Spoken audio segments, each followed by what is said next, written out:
It's the Mixed Martial Arts Hour with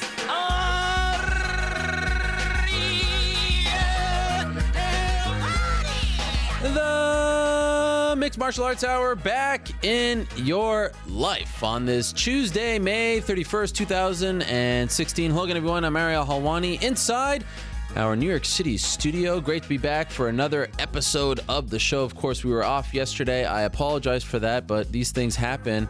Although I will say we did give you a lot of time last week, 2 episodes last week. If you missed it, where were you? I think most people by now saw it, or at least heard it.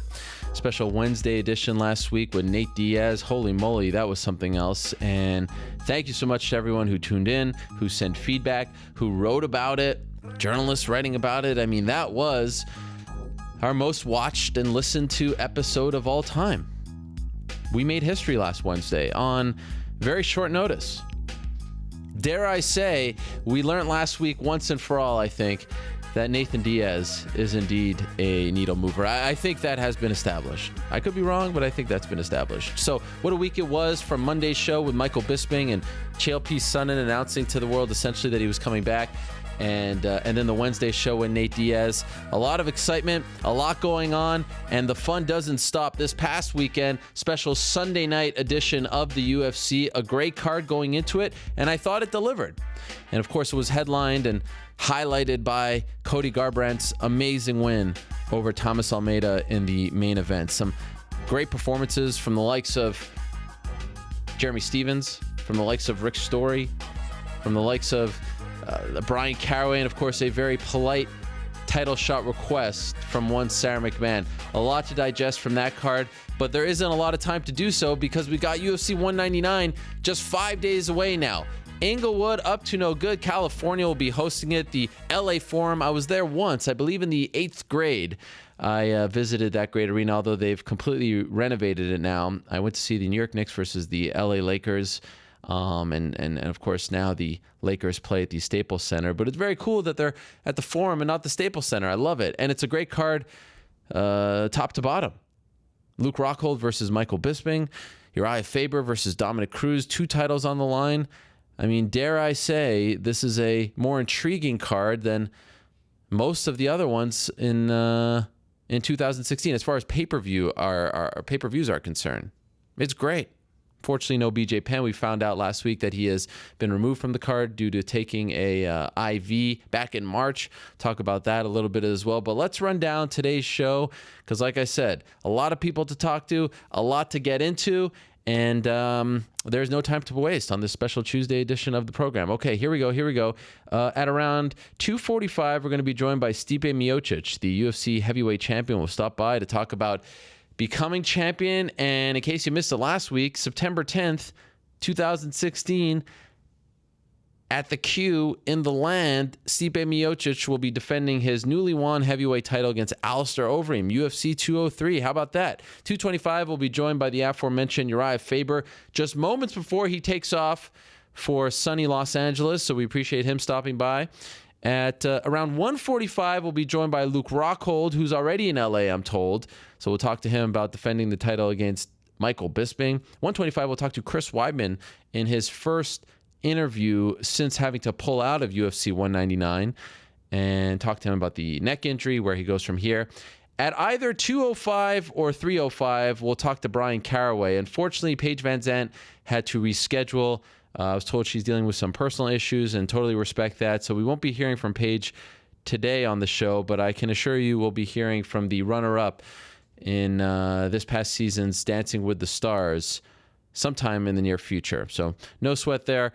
Waiting to hear back from Bryan. I'll give you an update when we will hear from Bryan, but we will hear from Bryan at some point in the program. But first, and of course we'll hear from you guys throughout the show, and in the back end of the show, we'll take your questions and comments. But first, let us go to the phone lines and welcome in the man who stole all the headlines on Sunday night. He was the main event. He called this shot on this show last week. He said that he would finish Thomas Almeida in the first round, and guess what? He knocked out Thomas Almeida in the first round. Cody No Love Garbrandt is on the phone right now. Cody, how are you? Doing great, man. Thanks for having me and putting me on the show. Oh, yeah, always. Great to have you. Congratulations on the big win. Are we still on Cloud 9, or have you come back to earth? Yeah, man. I came back. It was a good win. It was just a win over a very tough Thomas Almeida. I knew the whole camp, and I knew for months. That's why I asked this fight that I could do this to this guy. And then you get the critics and the people that are backing the fight saying this and that. So I knew I was going to do that. It was awesome. It's always awesome to get a win. You have that adrenaline. So you don't really sleep, after the fight. But yeah, I'm grounded and ready to get my next fight, and hopefully it's September 10th in the land. Okay, we will talk about that in a second, but just want to ask you about Almeida. You said to me afterwards that you tend to fight up to your competition. Like the bigger the name, higher ranked, that's when you shine. Why do you think that is? Why? What is it about you that makes you compete that way? I really don't know. I spoke to my mom throughout this camp, and, I told her this is my fight, that it's, I'm going to come out of this fight. This is a high caliber fighter, very tough dude. And so I since I was younger, I always wrestled that way, boxed that way. The tougher the opponent, the more that I shine. I've always been like that. I don't know what it is. Maybe it's my competitiveness. I just get up, I know that there's more to win. It's a win-win for me. I go out there and perform like I know how to perform. And I think it's honestly how I train with the top guys in the world. So for me to go and fight a lesser opponent, I kind of just feel like, I'm not doing this. I fight better people every day. So why should I fight down to their level when I need to be fighting up to my level, which is, the top of the division? Being in Vegas, big Memorial Day weekend, you're the main event, you're on the posters, you're on the billboards, all that stuff. What was that experience like for you? That has never happened to you in the UFC. This was your first time main eventing. Just the whole experience of having all eyes on you. Everything is revolving around you and your fight. What was that like? I mean, it was nice, and it was motivating to see, like, the billboards. My girlfriend lives out here, so she was sending me pictures of it and her friends. Just seeing it all over Vegas was awesome. When I landed to Vegas with Chris, it's humbling. I worked my whole life. I struggled my whole life and dedicated my whole lifestyle to this. And so for these times to be upon me, I kind of just take them all in and live in the moment and not let it get to my head. Just stayed focused all week. I had my teammates there, Justin, Danny, Chris, my brother. We had fun, man. We had fun all week. It was just great. We were cracking jokes, just being the same thing. Like it was just like another day in the office. Buck was always telling me, he's like, hey, when we're walking out to the cage, he's like, this is a blue mat. This motherfucker's coming to the blue mat. It's just where we spar at. He's like, what would you do if he came in our gym and was on the blue mat trying to spar you? You take him out. That's your blue mat. Go own your blue mat. Go protect your blue mat. And, just had fun just the whole week and just lived in the moment and enjoyed it all. I love that. That is a great motivational tool. I love that out of him. I think you broke a lot of people's hearts. You're spoken for now. You have a girlfriend now. This is devastating news for a lot of people. Why'd you have to drop that? Now all these women are going to stop following you and cheering for you. I don't know. I hope not. But yeah, she's a good woman. So yeah, we're together a little bit, for a while now. So things are good. Well, we're doing the long distance thing. How are we doing this? If you're in SAC and she's in Las Vegas. Well, we fly to each other. I'm here a lot, and she comes out. So we do about 2 weeks. This is about as long as we can go, and then we have to see each other. So we give us that 2 week distance, and then we see each other. And especially at fight camp, that's what we're doing. But now we're done fight camp, like train out here a little bit and enjoy some of our life. What happened earlier in the week with Almeida? Explain to me what happened near the elevators. I think you were alone. Was there some kind of altercation? Yeah, I mean, there's a couple of the shooter box guys, and it's like, man, like, every time, like, I was alone or I didn't have to have a crew of 20 walk me around, I'm having fun. I'm trying to get a pedicure with my girlfriend. You know what I mean? Yeah. And these guys are trying to mean mug me every time I'm by myself. So I just stared at them like they're trying to punk me. Like, I've never been punked. I ain't going to punk me. So I just told them, I was like, they're staring at me, saying shit in Brazil. And I was like, look, so you guys can mean mug me all week. I said, you guys are cowardice. I said, you don't do this when I have my crew with me. You guys don't even look at me. You guys look at the ground. Because that's cowardly acts. And they just were, obviously the language barrier. But when someone wants to, start shit or get, like a big neck, they're arching their neck up, chin up, like they got a big neck or big chest. So I just put my water down. I was like, we can get it right here. I was like, you're gonna do this shit all week, trying to corner me. I'm trying to show you I'm not a punk. I'll slap all you guys. But it didn't even come into that. To the coming that we just talked, and it was really blown out of proportion. But I mean, that obviously is going to happen when you have two rising stars that are undefeated. That their camp believes in Thomas. The Brazilian fans believe in Thomas. Like my camp believed in me. My coaches believed in me. So obviously you're going to have that hostility and that just you're going to fight on Sunday. So it's that whole week. And I like that. I survive in that environment. That's why I feel like, okay, this is a real fight. This is, he wasn't it was no reflection on Almeida. Thomas wasn't doing it. I have no ill will towards Thomas.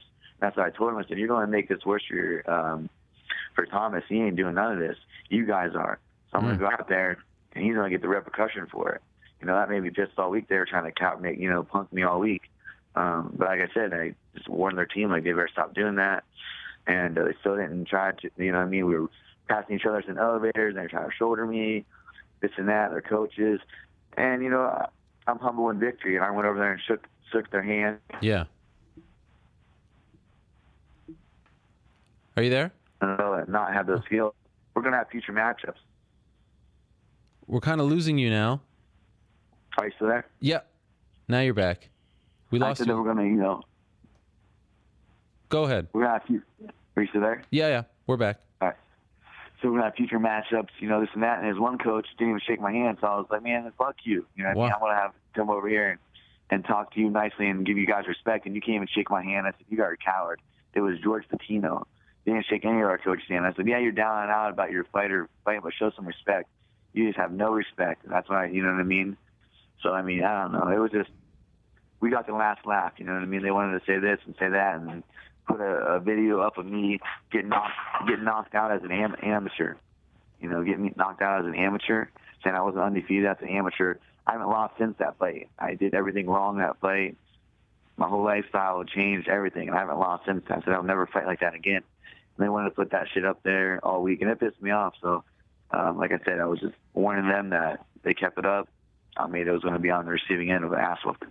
So you mentioned your team, and you come from Team Alpha Male now. You're a product of Team Alpha Male now, and you've got Justin Buchholz, as you mentioned, and Chris Holdsworth, and Danny Castillo, and of course, like the Alpha Male coaching carousel drama is always in the news.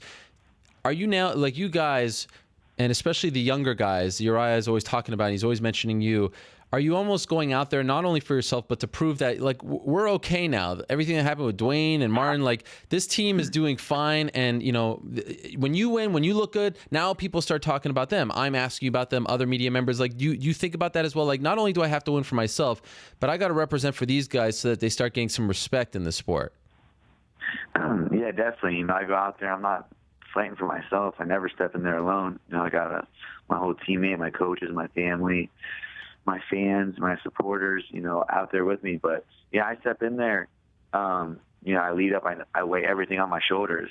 But when I take that walk to the cage, it slowly starts to come off. And then my shoulders get loose, and I get loose in there. I step in the cage, close to the cage. All that pressure comes off. I just got to go out there and perform. And that's all I have to do, no matter what. I had the hardest camp I had this camp, with some injuries, and just my body just wasn't responding right. I don't know what it was. I was pushing myself super hard. But, my coaches believed in me. It's like, all you got to do, man, all I had to do is show up on Saturday. Show up on fight day and just perform. A lot of people, they can't do that. They can't turn that switch on when the lights are on. And I'm a performer. That's where I perform best, is under the lights. And, but yeah, I had to go out there.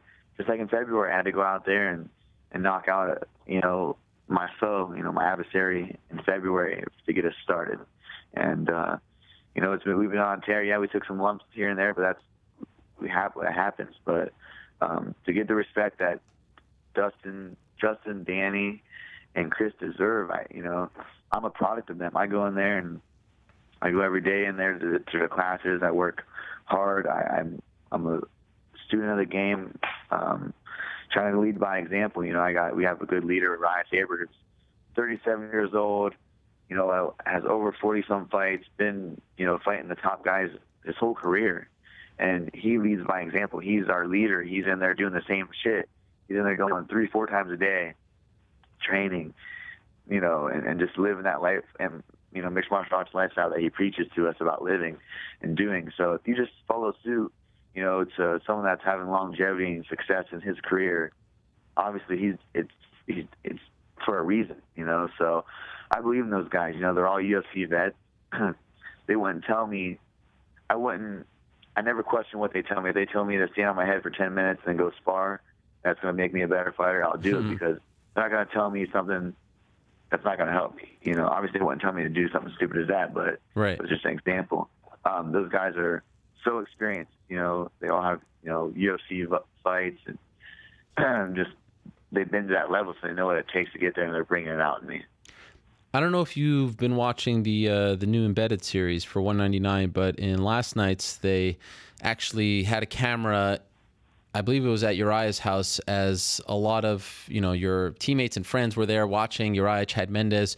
I noticed significant others, all that stuff, watching your fight and going nuts, absolutely losing their minds when you won.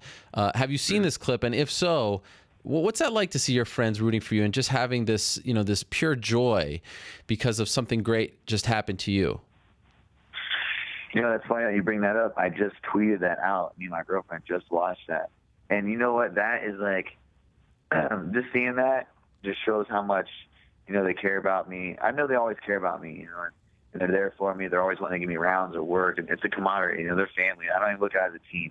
They're brothers, and obviously I have some girls out there, so they're sisters. It's a family. Yeah. But it's still just, man, like, that's the people that I looked up to, my whole entire life. When I started getting involved in martial arts, like Chad, Urijah, Joe, Danny, all those guys.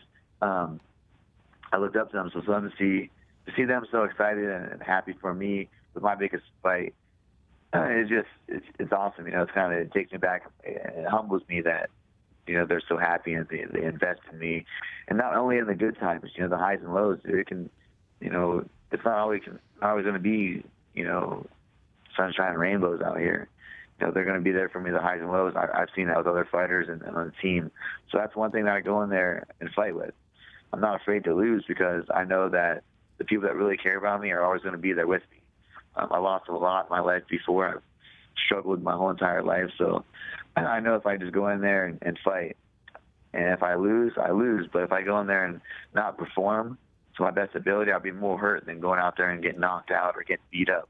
So I'm okay with that. I'm okay without going out there and chasing this dream and giving it my best. And if it wasn't my night that night, then we're back to the drawing boards. But I'm not okay with not going out there and performing.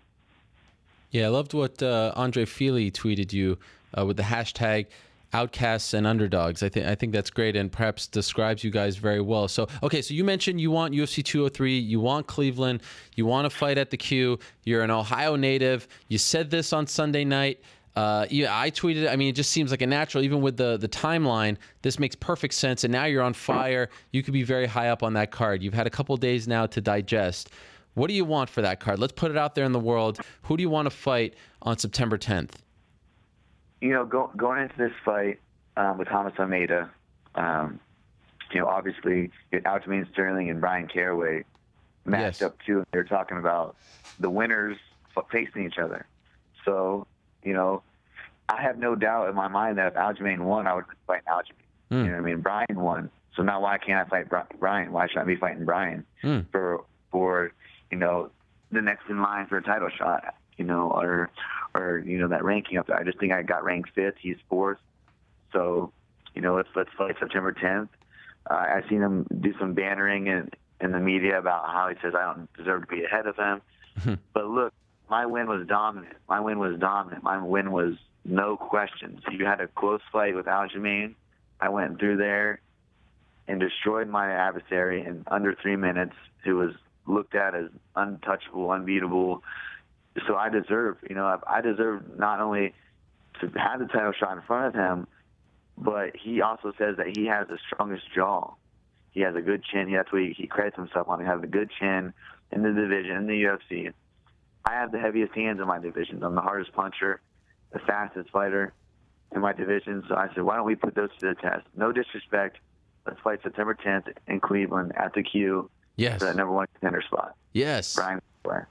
I was hoping that you would answer that. You would answer that question that way. I was hoping that would be your pick. That's the fight I want to see. That's the one that makes sense. Weren't there some talks of you guys fighting not that long ago, or maybe you asked for it, or he was a pro? Yeah. I asked for it, and we talked about it after weigh-ins. I have respect for Ryan Caraway. Of course, he went out there and proved that he was a fighter. He fought against Aljamain, and Aljamain was beating him the first round and came back and won. But I'm on a different level. I'm on a different level. It's my time. Whoever they put in front of me, I'm going to knock out. So it doesn't matter. But I think Caraway, Caraway's right there. Like I said, going into this fight with the us all four in the bantamweight division, that's what I was talking about. Next, whoever wins, the winners get the winners. So I think we should keep that.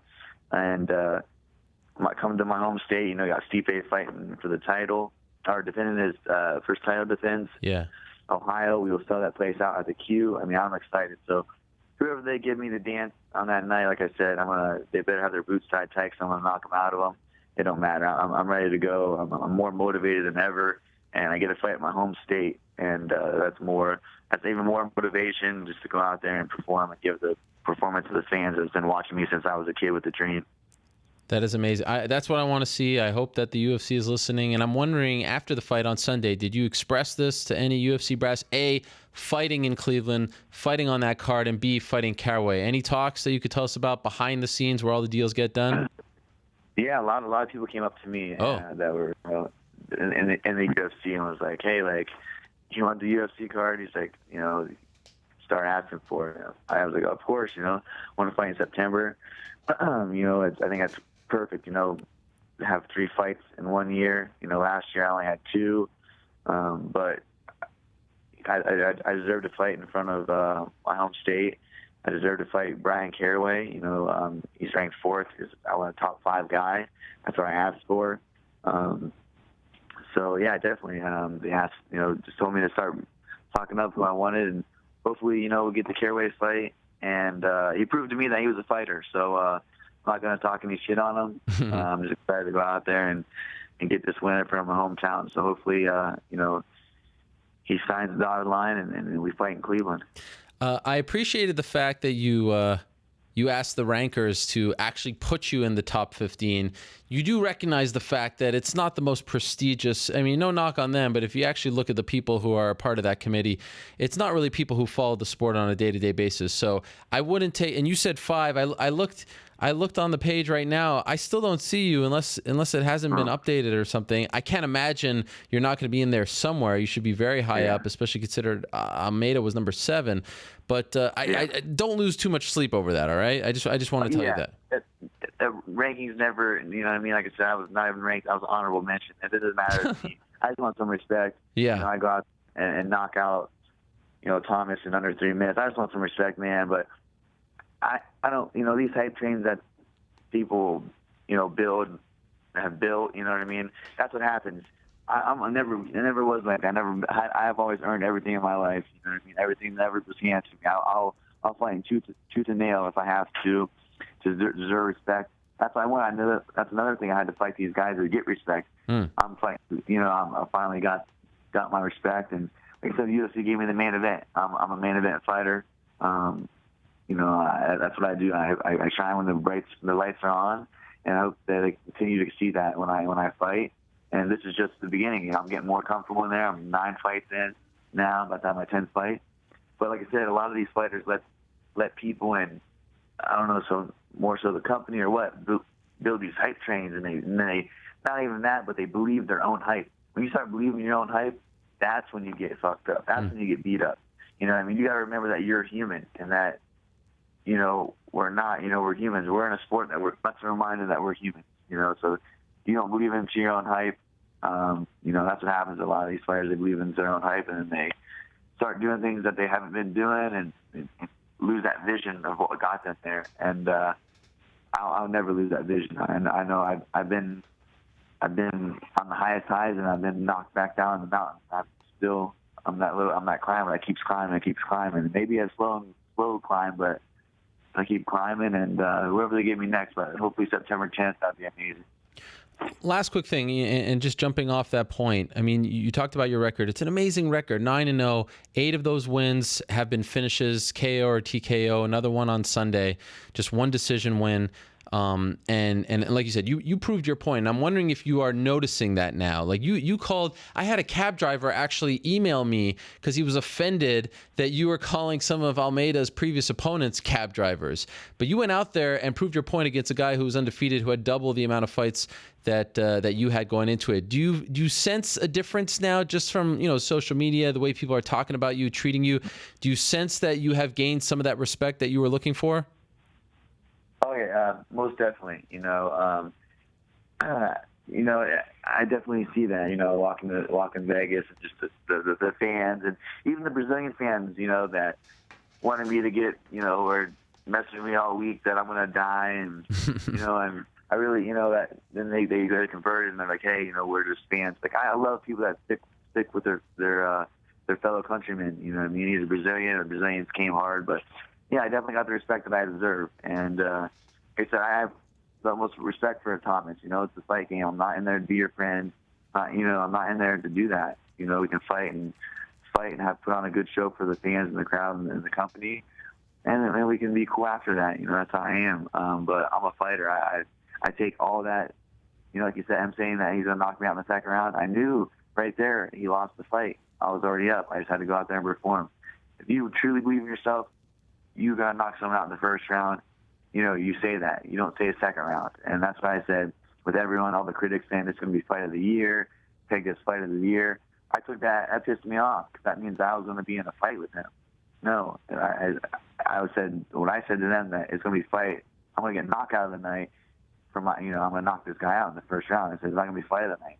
When people were saying it's going to be fight of the year and this and that, that kind of pissed me off and motivated me more to train because I don't want to be, I didn't see them on my level. I wanted to show what kind of level that I was on.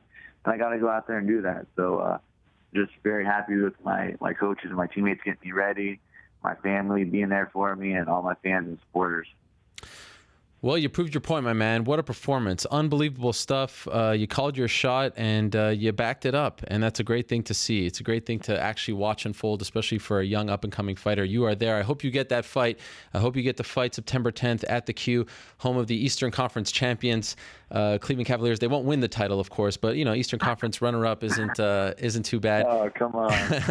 We'll text after this, and we'll put a bet on it. How about that? Fair enough. All the Cleveland fans are hating me these days. And, hey, good luck to the team, of course. I know, Urijah is a big part of the team. What a way to kick off that week for him. You winning on Sunday and then him fighting for the belt. Good luck to the team. Thank you, Cody. Appreciate your time, and we'll talk to you very soon. Congratulations again.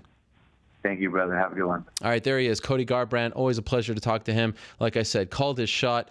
Remember the name, and he certainly deserves your attention and respect. And, of course, if you're part of the rankings committee, he deserves to be ranked as well. Okay, let's move along. Of course, UFC 199 was supposed to be headlined by Luke Rockhold versus Chris Weidman. A couple weeks ago, we got the unfortunate news that Weidman would no longer be able to fight due to a neck injury, a serious neck injury. He is so kind enough to be joining us right now on the phone to talk about this and a whole lot more. Chris, how are you? Hello. Chris, you good? Yeah, my neck hurts. I'm okay. Okay. Well, I appreciate you coming. I'm sorry if I sound weird, but my neck hurts. Okay. Well, I appreciate you doing this. Can you tell us how you're feeling right now? I'm trying to get by every day. Every day's a new day. Are you playing a prank on me here?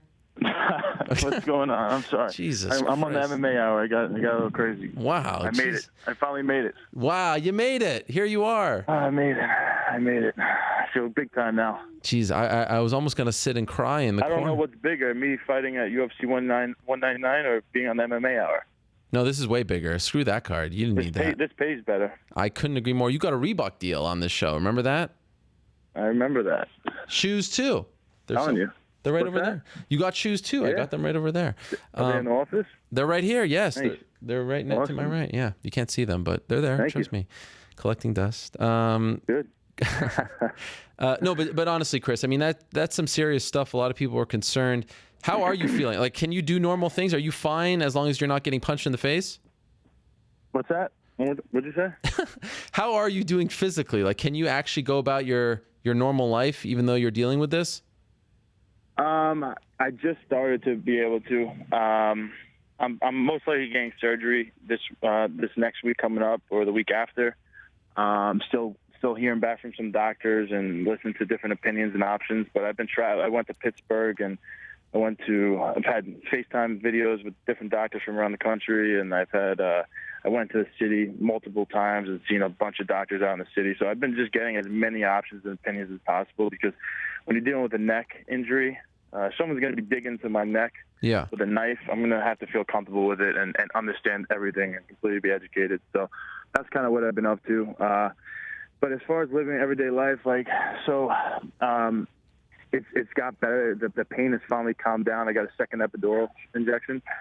And now I can go through my everyday life without taking painkillers. But for about 2 weeks straight, I was on painkillers nonstop throughout the day and at night. I could not sleep. I was like getting depressed, because, I mean, you don't want to be one of those guys who are on painkillers. I was always kind of against taking them, and I just literally couldn't go through a normal day without being on them. And I'm the type of guy who needs a lot of sleep, and not being able to sleep was just miserable. So I was like depressed, and I'm painkillers. Obviously, I pulled out my fight. It was just a lot of things colliding at once. But now I'm good. I'm hearing some good news from the surgeons. It looks like it's not going to be, when you hear neck surgery. When I first heard that I needed a neck surgery, I went to I heard as soon as a legit doctor saw my MRI scans, they're like, all right, you're gonna need a surgery. And I kind of like laughed at him, because I was still scheduled to fight. I'm like, well, that's not an option. I'm doing epidurals. And he's like, well, that's not going to work. I'm like, well, can you get me to an epidural guy? So he got me to an epidural guy, and that guy even said the same thing. He was like, I'm not too confident that this is going to solve the problem by looking at the MRI imaging. And I kind of just was like, whatever. If it takes away some of this pain that I'm going through, I don't care. And when this was happening, I didn't realize, but I had this crazy weakness. I didn't even realize, I guess, for a while, in my tricep, like my back and my forearm area. Mm-hmm. I was kind of just mentally blocking out for a while. But now looking back, I realize I've actually had this weakness for a while, and now I finally I guess the weakness came before the pain is the problem. When the pain came is when I started going to the doctors, and then I realized that I had some serious issues with the weakness as well. But what kind of procedure are you leaning towards? Because you can obviously go I know Kurt Angle reached out to you, and you mentioned Pittsburgh, so I'm assuming you went to his doctor. There are some less invasive, more invasive, potentially, puts you on the sidelines for a while. What are you leaning towards now? Do you have any idea? Yeah, right now it's looking like it's going to be through the front of my neck. They go in and they drill a hole through my vertebrae, like a tiny hole, and they take this tool that they had to create just for the surgery. First of all, the doctor in Pittsburgh, he actually created this surgery. I guess it's called the JHO technique, J-H-O technique. But there's one other doctor that does it in the city now. That's really good too. This guy named Dr. Ru. So I'm pretty much between Dr. Joe and Dr. Ru. Both are from China, actually, which is funny. But, they got to be smart. And so they go through the vertebrae, and they scoop out the herniation. And where my herniation is, they're both pretty confident that they could clear it up 100%. And I literally could be back to training pretty much right away. Like, they just have to wait for the only issue I have is that I'm gonna have a scar. So cleaning up, we just kind of have to wait for the scar to heal, and that's about it. Wow. So I could kind of go right to strength training and stuff like that right away. And then I guess after 4 weeks, I think I could go right into everything, full out everything. So when you posted the statement after withdrawing from the fight, you said that you were gunning for the November MSG card. If you get one of these procedures done by either doctor, that's on the table? That's definitely doable? Yes.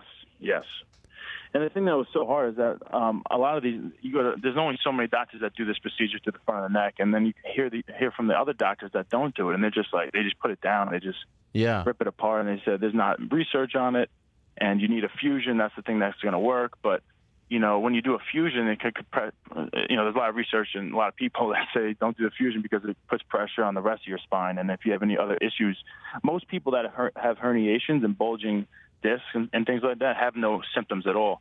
And I guess I have 4 bulging discs and 2 herniations, but only 1 herniation I actually have symptoms from. So I guess that's just like any normal athlete will have this stuff. I'm just kind of unlucky because these symptoms started coming.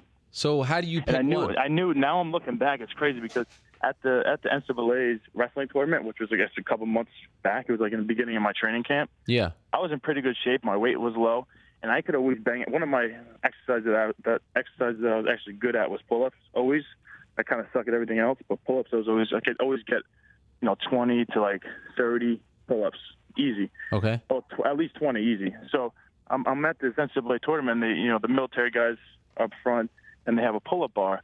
And I'm like, and everyone kind of knew who I was. They're like, Weidman, let's you do it. And they got me to go up there. I'm like, all right, I'm just doing 20. I'm jumping off. I'm not doing any more than that. I got to 12, and I was struggling at 6. And I'm like, what the hell's going on with me? And I didn't put it together. I blamed it on like maybe I haven't done pull-ups in a while. I don't know. Maybe I'm a little heavier. I don't know. I just kind of like blamed it on different things. But now I'm looking back. I'm like, man, I must have had this weakness. I don't know when this weakness started. It's hard to put your finger on it. And then also push-ups was another issue. I'd be doing, Ray would have me be hitting the bag and then have me do 20 push-ups, and it was I get the 20, but it was a grind to get the 20 push-ups. Usually, I fly obviously right through that. No secret you've had ups and downs in your life, your career, all that stuff, but the moment where you had to say, and it wasn't that long, it was like 2.5 weeks ago, 2.5 weeks out, when you had to say that you can't do this fight, and knowing how much it meant to you and how much the loss meant, what was that day like for you? It was really tough because I was still on board. I was still going to fight. I was because I was in such good shape, man. I was feeling better than I ever felt. And so to back out of this fight was just blew my mind because I was just, there was no thought in my mind I was ever going to back out of this fight, no matter what. Yeah, so it was kind of depressing. So basically it wasn't really even me. It was my coaches were like, you're done. Because I did an epidural. So I hurt my neck pretty bad, obviously. I was in a lot of pain. And it wasn't from like anything crazy. It wasn't like I got, my neck, I didn't get dropped on my neck or anything. Nothing really happened. I just kind of woke up with it after, working out the day before. And it was pretty damn painful. So we ended up getting epidural after seeing the MRI images. And after the epidural for like a day, I felt good. I'm like, no, I'm going to work through this. So I started working out, and then another day later, I was in so much pain again. It was bad. And so we were scheduled another epidural, but we had to wait like another couple of days until we're allowed to do an epidural. You have to wait a certain amount of time. And there was no guarantee the epidural was going to work, and the surgeons and even the pain people were like, no, it's probably not going to work. If the first one didn't work, it's probably not going to work again. And my coaches were kind of like, listen, you got this weakness, and you're in this much pain. I wasn't sleeping. So I was still trying to get these workouts in, but it was pretty bad. And my coaches were like, you can't do this. They weren't going to let me. And I kind of got double teamed by Mark Henry and Ray Longo. Damn. And they were like, and I was kind of devastated. But if the closest people to me, who love me and want to see me do great things, are telling me that they're not going to let me fight, I mean, there's not much I can do. I said afterwards that I felt like it might be a blessing in disguise for you. Obviously not getting hurt and having surgery, but, in the fight game, you lose for the first time. Maybe sometimes it's important to just get your confidence back, your mojo back in the ring. Of course, you're getting in and training, but in the ring, getting a win under your belt and then going for the belt again. Have you been able to look at that silver lining and be like, you know what, maybe this wasn't the right time to go for the belt against the same guy. Maybe this delays thing. I return, in November in New York. And, because these little things, right, this is how your career unfolds. Have you been able to look at the bright side or not yet? I see your point. I don't see honestly, I couldn't imagine me losing this next fight with him. I just felt so damn good. So that's what sucks. I just felt so ready more than ever. Especially, even training with, switching things up, training with Mark Henry a lot more studying of the tape and like getting to know Luke's style and the things we were working on. I mean, I just felt so confident against Luke that it was really hard for me to imagine losing to him. So, have you been told that upon returning, if it is MSG, and what a scene that would be for you, you were one of the main guys pushing for all of this as far as fighters are concerned. Have you been told that you're getting a title shot upon returning? No, I mean, everybody's kind of just worried about my well-being right now. No, Yeah. I'm not talking. We're not talking who I'm fighting for what, if it's for the belt or not. So obviously, no, I would want to fight for the belt, but the main thing is that I get my neck taken care of and take a step at a time. Is there any chance you get this procedure and it's career-threatening, not life-threatening, but just that, because you do a sport where you need, it is a pretty physical sport. You don't need me to tell you. Is there any chance of that at all? So, no, it's really low risk. Okay. So they said, Dr. Ruth said that 90 to 93%. I don't know where he gets these numbers from. I don't know, based on research or his actual surgeries that he's done on similar cases. But 90 to 93% is going to take all the weakness away and take all the pain away, and I'll be back to 100%. But the good thing is, as soon as you wake up, he says, I'm going to know if it worked. Wow. So he'll know if he got all the material out and it's not on the nerve anymore. So I think the option is, as soon as I wake up and they try to push, because right now I literally could do 3 push-ups. That's what I'm down to. Wow. And so my triceps pretty weak, and my whatever little muscles in my body from this nerve are getting beat up from this thing. But they're gonna know right away. They're gonna do an exercise with me and know if the strength is back and if the pain is there. I'll be able to know everything. And if it's still there, then they're gonna put me right back in the operating room, and I'll probably do a disc replacement. Wow. And that's actually enough time to get me back for November 2. Supposedly that's the same surgery that I guess Rick Story just had done. Yes, that's right. And he just came back and fought on Sunday. Are you going to be able to watch 199 on Saturday night? Yeah, I'll be able to watch it. It won't bother you? I'm sure it'll bother me a little bit, but what am I gonna do? Right. I gave a gift. Gave him 2 gifts. So. What's the second gift? Bisping? The first gift was me throwing that spinning back kick. Right. Okay. And the second gift was Bisping on a silver platter. You don't think he has a shot? The easiest title fight in the history of title fights. So you're not picking Bisping. You don't think he has a chance? I don't know, man. Unless mentally somehow Rockhold just beats himself. I can't really see him losing though. Are you hoping that he wins so that he's still the champion? You want to get that fight back? I'm not really hoping anything. Okay, you're indifferent. Yeah. May the best man win. That's it. But just by looking at it, I don't think Bisping has a chance. And that's not just because Bisping badmouths me every word out of his mouth. It's not right. because of that. I think the truth. Did you see some of the things that were said? I mean, did that get under your skin when you're dealing with injury and people saying that you're weak and all that stuff? That I'm weak? Yeah, he was saying that he sent out a tweet about when he was trying to get the fight. I think about how you broke down or something. And I know you received some shots from other people because it's not the first time you pulled out of a fight. Did that bother you? Yeah. It was no. I don't even know if I saw the Bisping thing, but I mean, if Bisping, these are things that it was uncontrollable. It's not something. It wasn't like I was training unsmart and I did something stupid. This is just something that was uncontrollable that happened. I mean, it's kind of like me making fun of Bisping's eye. I really wouldn't do that. And calling him out on if he needed to get his eye surgery or not. I mean, it's just kind of stupid. So, obviously, he's going to have to take care of what he's got to take care of, and not going to make fun of somebody that has something that he can't control. So, did you actually speak to Kurt Angle? I saw him reach out to you. Did you guys actually talk on the phone? Did he give you any kind of good advice? No, we've been we're texting and direct messaging back and forth, and he gave me a lot of great advice. Him, and then I actually had a phone call. I had a 45-minute conversation with Mark Coleman.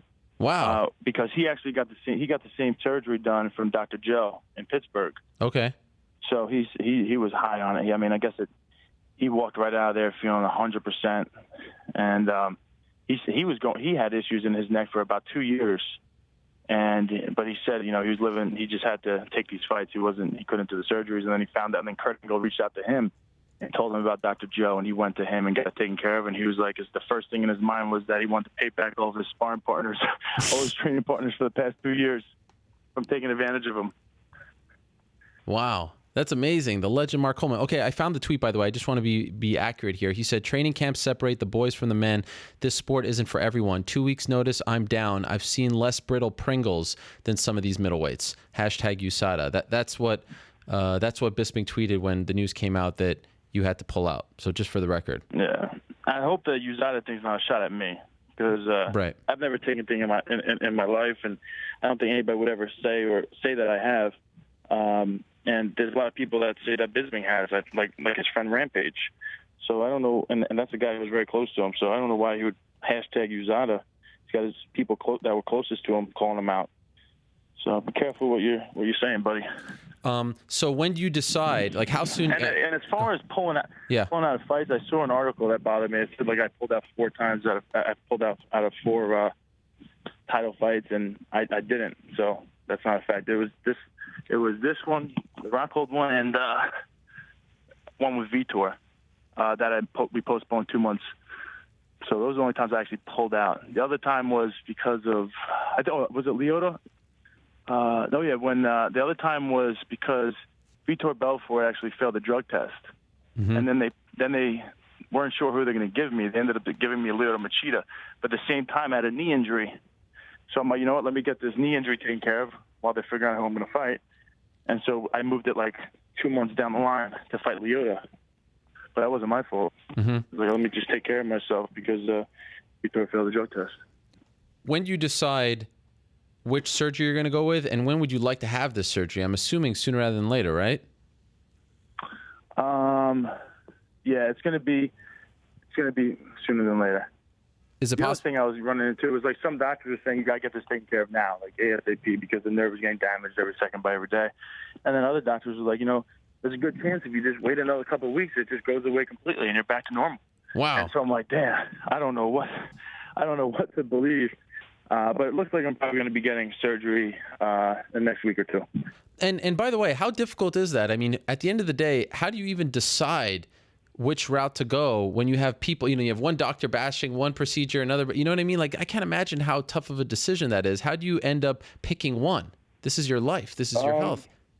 I mean, I haven't made the final decision yet, but I'll tell you, I'm just trying to do everything I can in my power to use my brain, just educate myself and speak to as many smart people as possible, get as many opinions as possible from as many doctors, and even talk to my friends. I want to know what my friends and my family think. At the end of the day, I'm, pray and use my brain and make a decision, and I won't look back. By the way, before I let you go, speaking of one of your friends, Aljamain Sterling suffered a tough loss on Sunday.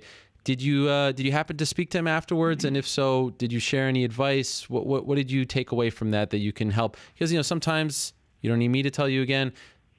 A loss early in your career could be maybe the best thing to happen to you, right? It helps change things up, humble you, whatever the case may be. Have you been able to speak to him at all?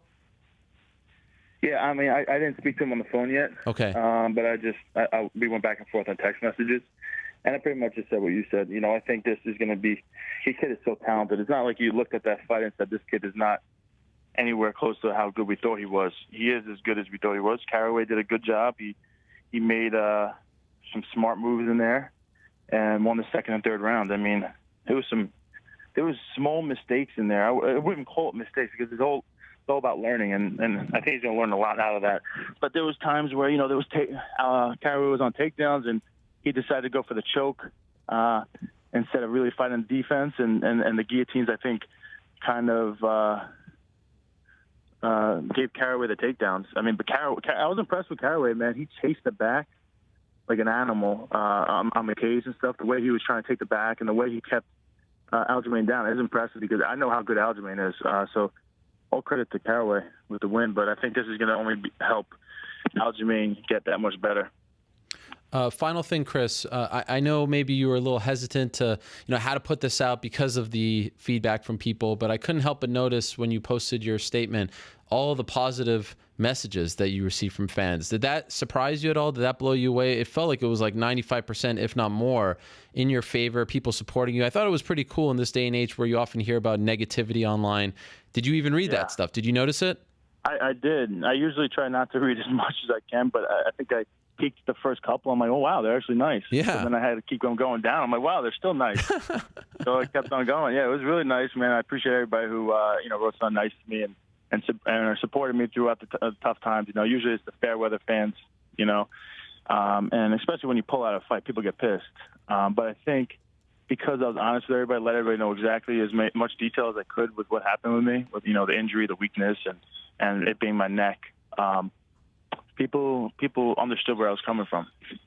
It was amazing. I was blown away, pleasantly surprised. Also pleasantly surprised, I must say, to hear the kind of spirits that you're in right now. You seem to be in a pretty good place. This is not, I remember after that infamous Vitor injury, you came on via Skype and you were clearly down, but you seem to be handling this very well. So at first, this kind of started off a little rough, I got to say, with your voice. You scared the crap out of me. You're like, oh, man, this guy's living like in some crack house somewhere. Yes, a hermit. Stoned. Yes. So I don't know. Maybe it's because I experienced that like 20 minutes ago, and now here you are, laughing and stuff. But this is great to hear. I'm pleasantly surprised as well. So thank you for reassuring me, Chris. Yeah, no, thank you. Thanks for having me on. I appreciate it. My pleasure. Get well soon. Keep us posted on the surgery, and I wish the best for you, my man. I hope everything goes well. I hope you get a quick recovery and the surgery is great, and that you can realize that dream of fighting at MSG, because it wouldn't be the same without you. No one deserves it more than you. I don't care what anyone says, because you did the work on the front line. So good luck to you, and please keep us posted. All right, man. Thank you. Take care. All right, there he is, Chris Weidman, stopping by. Great to hear from him, and great to hear that he is in good spirits as well. Okay, let's go from Chris Weidman to the man that he was supposed to be facing this Saturday. Luke Rockhold is joining us right now on the phone. He is the UFC middleweight champion, and he headlines UFC 199. Luke, how are you? Doing great. Nice busy day here in LA. Handling business. Yes. What is this, media day today for you? This is media day. Aren't they all media days? You seem to be loving it. Are you having a blast? Enjoyable. Very much so. What about Game 7 last night? Can we just talk about this for a second? How nervous were you? And is it possible, like I have an extra pep in my step because my beloved Warriors actually pulled it off. What about you? To see your team do that as you're about to defend your title, that's got to be pretty inspiring, right? I'm feeling pretty damn good. The base is feeling pretty damn good. Warriors finals, Sharks in the finals. I'm about to, I'm gonna win their first world title of the year. One at a time, defend and win. Although the Sharks lost Game 1, they did lose, but I have faith in the Sharks, man. It's been a long road, and they finally made it, so I'm excited for them too. But the Warriors defend, they win, and I defend. It's gonna be a damn good start to the, little start to the summer. I guess you could say. Did you recognize this, that in the next 3 weeks or so, NorCal can be home to the UFC middleweight champion, UFC bantamweight champion, the NHL champion, and the NBA champion. And then in a month or so, DC as well, you can include the light heavyweight champion. That's pretty amazing. Well, technically, he is light heavyweight champion at this point. No, right? I mean, like after getting over that fight. But yes, we can include. I was just talking about like everyone getting through that, that next test. Of course, it's gonna be. Hey, I love it. I love the sound of that. It's gonna be a good party. I think we should all get together and enjoy this one. So we just spoke to Chris Weidman, and he said that he's given you 2 gifts in your life. The first gift was the spinning back kick that, kind of led to his demise in that fight. And the second was pulling out so that he gave you Michael Bisping on a silver platter. Do you agree with him on that second one? He said this is the easiest title fight in title fight history. Do you concur? I think he might have been easier. I don't know. That's my opinion. I think Bisping's just a little bit funner. It's more tactical. I'm going to enjoy it more. It's going to be funner for the fans. Where Weidman just kind of fights ugly and fights with his balls, comes forward and might get a little sloppy, but I'd pick him off fairly early. I think he overextends. Where Bisping, I can play around a little more with him and pick him off, here and there, and then find my kill shot. So when you, I think they're both in the same department. I think I've finished this fight in similar fashion. So when you found out that Weidman was out and Bisping was in, you actually thought that this is a tougher fight for you, the Bisping fight? No, I thought it was. It's more. It excites me more. It's gonna be fun. It's gonna be fun for me. It's gonna be fun for the fans. I like tactical battles. I like outsmarting them. I like using adjusting and making my points. Where Weidman just kind of fights like an idiot. He just fucking runs forward and exposes himself and kind of overcommits and relies on his toughness. Where Bisping tries to make it more tactical, and I enjoy that process of finding my shots and outdoing them, outsmarting them in the cage, and putting them away. Since your win over Bisping in November of 2014, he's won 3 in a row against some pretty good competition, most notably Anderson Silva. Do you think that he's a better fighter? Has he gone better since that fight, in your opinion? Yeah, I don't know. He seems like he's done well for himself. He's won some tough fights, no doubt. But I think who's gotten better is me. And as bad as it was for him last time, it's going to be that much worse. And I'm not just about beating Bisping for me. It's about going out there and doing something different than last time and doing it faster. Everyone knows me for my left kick. Everyone knows I got that right hook. It's time to step it up and add something more and to put them away with something different. And that's what I expect to do. It's people are gonna go. They're gonna see something different. They're gonna see a one-of-a-kind knockout, something you've never seen before. I'm gonna put on a clinic. Wow, one-of-a-kind knockout. What are we thinking here? Can you give us a hint? You're gonna see something different. Whoa. No doubt. I'm gonna pull out all the stops for Bisping, just for Bisping. Hey, I want to play you a very quick clip. This is him talking about the first fight last week on this show. This is what he said he did wrong in that fight. I want to see if you agree with him. Here's the clip. I made some mistakes in that last fight. I was closing the distance, then I was going out of range. I was going in and out the whole time. This time, I'm not going to play the long game. I can't afford to do that. He's going to have the better conditioning, let's be honest. If it goes 5 rounds, I'm going to slow down and slow. So I'm going to look to take him out of there early. I'm going to close the distance, push him up against the fence, and just unleash what I've got. And I believe I can take him out. Is he onto something there? Do you think he has an accurate assessment of how the second fight, or he calls it the second fight, the first fight went? I think that kick is still ringing in his head. He's obviously a bit delusional on what happened in that fight and what's going to happen in this fight. I'm not letting this fight go the distance. I'm not going to give him any excuses. I'm not going to close the distance and quote unquote headbutt him. I'm not going to allow him to bitch about cardio. I'm going to knock him out in the first round. He's going to have nothing to say. Whether he had a full camp, half a camp, or a week's notice, it doesn't matter. I'm going to get my knockout. I'm going to put him away. I'm going to show who's the better fighter, who's the champ. And for the record, last week on the conference call, you talked about a bet that you guys had going into that fight, but I couldn't quite. What was the bet? What was the bet that you said that he didn't actually take? At the time, yeah. The bet at the time when Bisping was getting, he gets his fair share of cash. So I had a little setback with the Vitor fight, so I dropped down the pay scales, and I put the offer up to if I finished him in the first round, we would switch purses. If I didn't finish him in the first round, he would get my purse and his, and I'd get everything. All in the first round. He wasn't man enough to take the bet, and that was the situation. He knows exactly. I made that one pretty clear at the time, and of course he didn't want to remember it. So. Yeah, that was the case. But things have flip-flopped. My paycheck's looking pretty damn nice these days, and so I'm comfortable with my seven points versus his. Wow, we talking 7 figs now for the champ? I do well. I do well for myself. I don't know if you heard this, but he claimed on the conference call that he's making more than you, or maybe just as much. Did you hear that? I don't know about that. I don't know about that. I'm happy with 7 figures.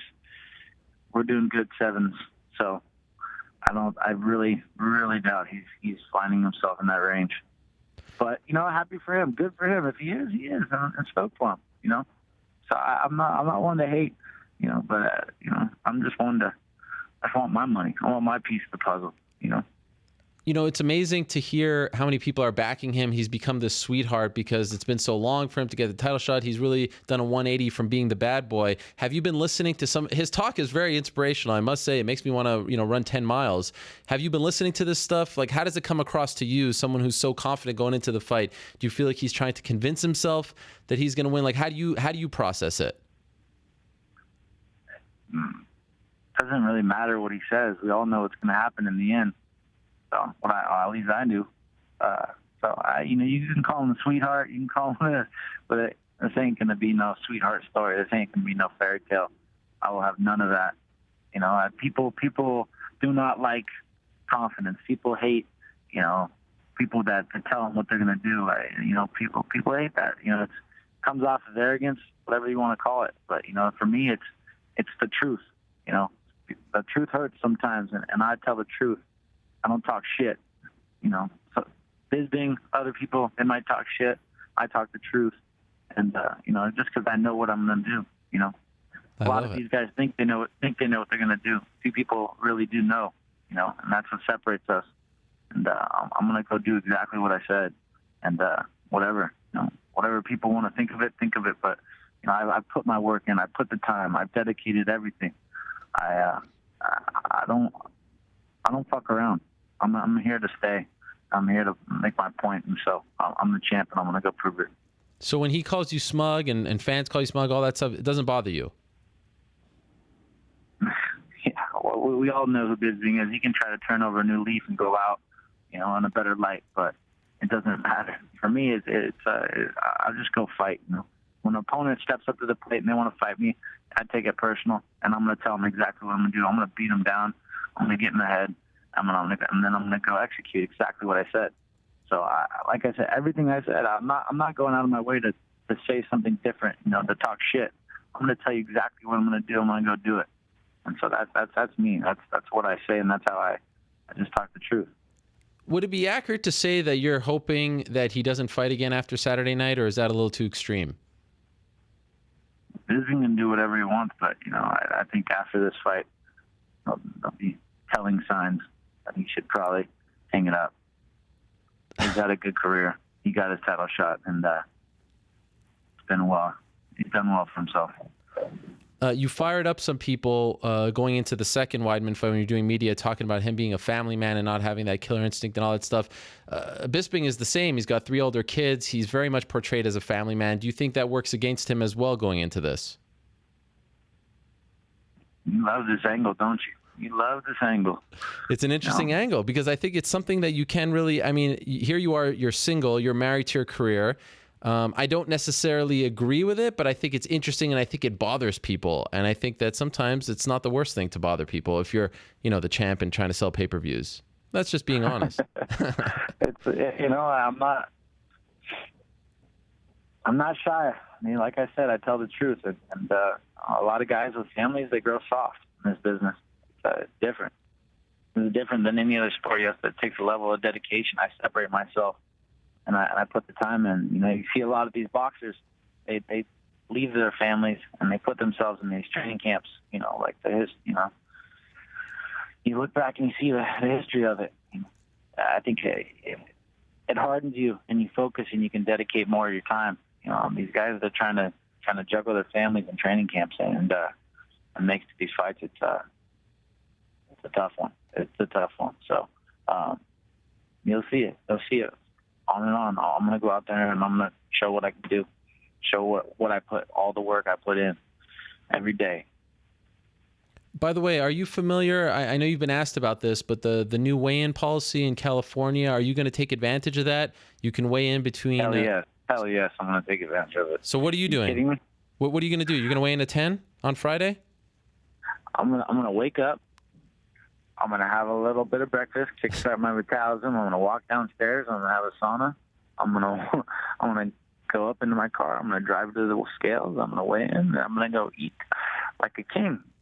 And I'm going to come back nice and full and refreshed and stare the man down and take a weigh-in, and then we'll go fight. So I actually wanted to ask you about that. What happens during the televised weigh-ins? Because obviously you'll be a lot bigger than 185 at that point. Do you have any idea? I have no idea exactly. I know they're going to do some sort of a square off, or I don't know if it's going to be a weigh-in, but you'll see some. They'll have some media side of it, I'm sure. So this is all foreign to me. It's new, but I'm excited about the weigh-in early. I think it's stupid to sit there and deprive yourself and wait for all this bullshit to go through and stay dehydrated and let your body just keep sucking fluid from your brain and your body. So it's that downtime. It's like once you've made the weight, what's the point of sitting there just to please everybody? The PR side of things, it's not healthy, and so I think this is a smart move on their part. I think it's we weigh in, we look good at the weigh-in rather than just completely drawn out. So are you going to go as early as possible, like 10 a.m.? You're going to be there to get it over with? We'll see whatever's comfortable. In the morning, I'm going to wake up. When I wake up, I'm going to eat a little breakfast. I'm going to wait my timetable. It's going to take an hour digest, and then I'm going to start my cut. And then right when I'm done, I'm going to go. So beautiful. Routine, basically, just like the rest. But now I'm not. I don't have to wait 4 hours to commute to and from the weigh-ins, and then wait and do medicals and wait for the right time frame for TV and all that crap. So I'm excited about this. Are you expecting him to get in your face and do all this stuff at the weigh-ins? Are you preparing for that? You know this coming? I'm prepared to smack his finger out of my face. We know how Bisping is, a little finger pointing little bitch. So I'm gonna fucking I'm prepared. Okay, let's finally, the last question. I just want to get clear here, because last week on this show, Cody Garbrandt said first round knockout. Can you give us a specific round? Are you saying first round finish here? Is that what we're saying? I'm saying first round knockout. Yes, I already said that many times. Okay, I just want to get clear. This one will be ended in the first round. I will give you something different. It will not be a left kick. Oh. It might be a right kick. It might be a left hand. It's going to be something special. And can we get a Warriors-Cavaliers prediction? I'm saying Warriors in 6. What are you saying? Warriors in 6 sounds pretty damn good. I like 6. They'll get a couple games, but Warriors will get too much heart of a champion. Yeah, boys are on a roll. I mean, they can't stop them. The momentum they carried from this last series too. The Cavs are good. They got a healthy team, but I think there's too much heart, too much. They're going to fluster the Cavs, and they're going to get to them. Curry's coming back on. Clay's on fire. I'm excited. The great Rudy Tomjanovich once said, "Never underestimate the heart of a champion." I think that applies to the Warriors, and it may apply to Mr. Luke Rockhold come Saturday night. I look forward to it. I am so excited for this. I can't wait. Thank you for the time, Luke. I know you're very busy. You're doing a lot of media today. I know you were most excited for this particular interview, so I appreciate you coming on and talking to us for a few minutes. Always, Ariel. Enjoy the show. I'll see you soon. Yes, I will see you out there. There he is, the UFC middleweight champion, Luke Rockhold, stopping by. Great stuff from him. A very happy man going into his fight at UFC 199. Like I said, the Bay Area, or NorCal to be exact, is on fire these days. Wow. Amazing. Everyone's coming out of there. All the champions.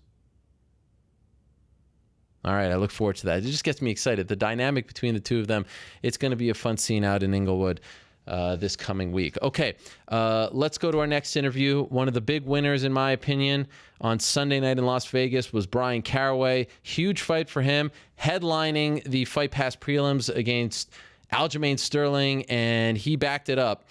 Defeated Aljamain. Great performance, and now primed for a very big fight, in my opinion, in the bantamweight division. He joins us right now on the phone. Bryan, how are you? Great, man. Thanks for having me. Congratulations on the win, my man. What a performance that was. Considering all the talk and hype going into this fight, where does that one rank for you as far as your best nights in the UFC and maybe your MMA career? It's been a long one. Where does that one rank? I don't know. I don't get that high. Surprisingly, Really? I was obviously stoked. Yeah, but he had the number 4 ranking and to move, but I don't know. It was all the crap talk and all that stuff. It's it was whatever. I cared most beating him to gain position and move up the rankings. The only thing that bothered me is like he was disrespecting Misha in a way, and that's what made me want to beat him up more so. But everyone anyone in the UFC is, fantastic and amazing. And the next important thing, because that's the fight that's right. So. You mentioned some of the stuff that he said about Misha and calling you Mr. Tate and all that stuff. And it's interesting because I was listening to Dominic Cruz talking about, some people say it's good to not fight with emotion, to not be too emotional in your fights. And Cruz was saying the opposite, that he actually wants to fight emotional and he wants to feel invested. Did you use that talk as fuel for this fight, or do you prefer not being emotional and kind of blocking it out? I think it's different for every. I don't think it's right for, everybody the exact same thing. I tend to fight better, I think, when I do have emotion, emotion connected to it, just because I think when you're at a high level, you're so technical anyway that if you can have a little bit of emotion, you got to find a little bit of to get you, I don't know if it's pumped up or motivated. And I think when you have that emotion, it's going to make you fight harder, but you're still going to be, crisp on your technique, because that's what we do every single day. But I think it's different case by case. So I think I'd have to agree a little bit with Dominic Cruz on that. Emotion brings a little bit the best out of me. What did you think before they announced the scorecards? Because I thought there was a chance they might go 10-8 for him in the first round, and then obviously the last two were for you, so that would be a draw. If it was a 10-9 first round, then you win 29-28. What were you thinking before they announced them? I didn't think it was a 10-8 round at all. I mean, you see 10-8 rounds go out. I think that'd be absolutely ridiculous to be a 10-8. 10-8 round is when you're just beating somebody up. You're just manhandling them. He came out, he shot a single leg. I went for a choke that I do. I slipped, gave my back, and then he just hung on to me like a backpack. You just coming down, you hang on to their back the entire time. I don't even see how that's close to 10 round. He didn't do any damage. I don't have any single mark on my face at all. Didn't do any damage. He threw felt like punches at the very end of the round at the closing, but it's like 10-8 round. I think you have to dominate somebody wrestling, beat them up. You have to just have them hurt. At no point in the first round was I even being close to even being hurt or finished. So I thought I had 100%, decisively unanimous decision. A split decision. I thought that was crazy for cards, but either way, I felt like it definitely was, the decision went the right way. So, okay, well, would you agree though that the first round was 10-9 for him? Yeah. Oh, definitely. Okay. Yeah. Come on, man. Yeah, come on, man. Of course. Yeah, he took me down and controlled, and he dominated position-wise, but I wasn't in any danger, choked or any damage done, but definitely controlled the position. So how did you readjust? Like, what was the big adjustment that you made in the second and third to not replicate what happened in the first? Because those two rounds were drastically different than the first. Yeah, I was a little hesitant. I had a lot of rings. I'd been out for a year. Yeah. I respected the game. I knew he was dangerous. And, I honestly believe that the whole fight, I wasn't fighting really at my potential. I can scramble a lot more. I can create a lot of motion. I'm usually really, really deadly when I get on back or in a good position attacking the choke, but I was a little cautious on wanting to control position because he's a squirrely guy instead of going for the choke. Normally I don't even worry about positioning. I'm so dominant there. I just attack the choke. But the difference is just imposing my round one. I was expecting him to. I know he's afraid to get punched and he's afraid to strike, so I was just being a little bit too cautious for him to dictate stuff. And round two, I said, all right, you know what? Came back to my corner. I have amazing corners, Dallas, Eric Nixick, and Misha. And the first said, she snatched my leg and said, hey, you need to get on. And she's like, I don't care if this guy's a wrestler. I don't care if he is a D1 national champion. She's like, this is an MMA fight. You need to get in. You're the best in the world at what you do. She said, I want you to go. I want you to take him down first. And I started realizing that, what am I doing, man? This, I need to, what I do best. And that's what I did. I came, pushed the pace, pushed him, cornered him against the wall, took him down, and beat him the entire time on top. So after fighting him, do you still believe that he is afraid to get hit, like you said, going into the fight? Oh, without a doubt. The guy throws all these runs away like he's frantically afraid. Throws those kicks because his legs are long and he can keep. He doesn't have to engage his face at all. Getting, he tries to kick and run. Anytime I try to pressure him, I'm scared. Scared, and it is what it is. It gets people which hard and he takes him down, and I had to be methodical. I couldn't chase him too much, and I kind of had to stay on the outside of his kicks a little bit because you didn't want to run it. But I was able to close the distance and get the takedowns and win the round. So your audio went out just at a great time there. Were you saying that you thought he fought scared in the fight? I think he fights all fights scared. Always, okay. Yeah. I mean, when you watch analysis, doesn't he seem super insanely afraid? Mizugaki, and he fights. I mean, anytime we get into range where we could actually hands on each other, he'd be out of there. He'd be ducking, dodging, moving his head crazy, and trying to kick and just keep you away. He doesn't want anybody to engage. When he's on top, he hangs on like a backpack and like to do as much damage. I don't think he likes to create openings where he can get punched. He was getting a ton of hype going into this fight, of course, re-signing with UFC. They put together some great videos, headlining, Fight Pass, all that stuff. Would you say, now that you've been in there with him, is he overhyped? Is he not deserving of all of this? My theme for this fight camp was hard overhyped. And, I don't know. I don't think he was overhyped. I think he's a world-class guy. I really don't think that he was. I think he deserved that number 4. You can't go in and finish Mizugaki, who's tough as nails. And go in and finish Johnny Eduardo, who's an animal. Finish these guys and not be ranked number 4. No, I don't think he was overhyped at all. I just think that I finally deserve the credit that credit due to me out there, and that people have to recognize my talent, and I think I just was the better. Did you say anything to him after the fight? Nah, not really. I mean, just it is what it is. I respect people fight the fights and doing certain things, but there's a certain point where you could, go too far, be a little too disrespectful. Like I said, you're saying about me what I cared, it was implement, and disrespecting my girlfriend. He's done her accomplishments, like I should be ashamed of it. He's very misogynist, and that's what I didn't like. So it is what it is. It's not my tactics. I don't think he's very witty in this. Conor McGregor's, he could be disrespectful too, but that guy's extremely witty. I think his Irish accent kind of helps out a little bit. Hearing his voice, makes everything a little bit much funnier. But it's like, Aljamain and me and my relationship, and dude, you're about 4 years straight on that, and it's not cool to indirectly put down for being a strong-powered, empowered woman. Like, I should be ashamed of my girlfriend. Right. Like, hey, buddy, you're talking shit about me, but that she's like times more famous than you two, and 99% of in the UFC division. So I don't know what you're trying to get at.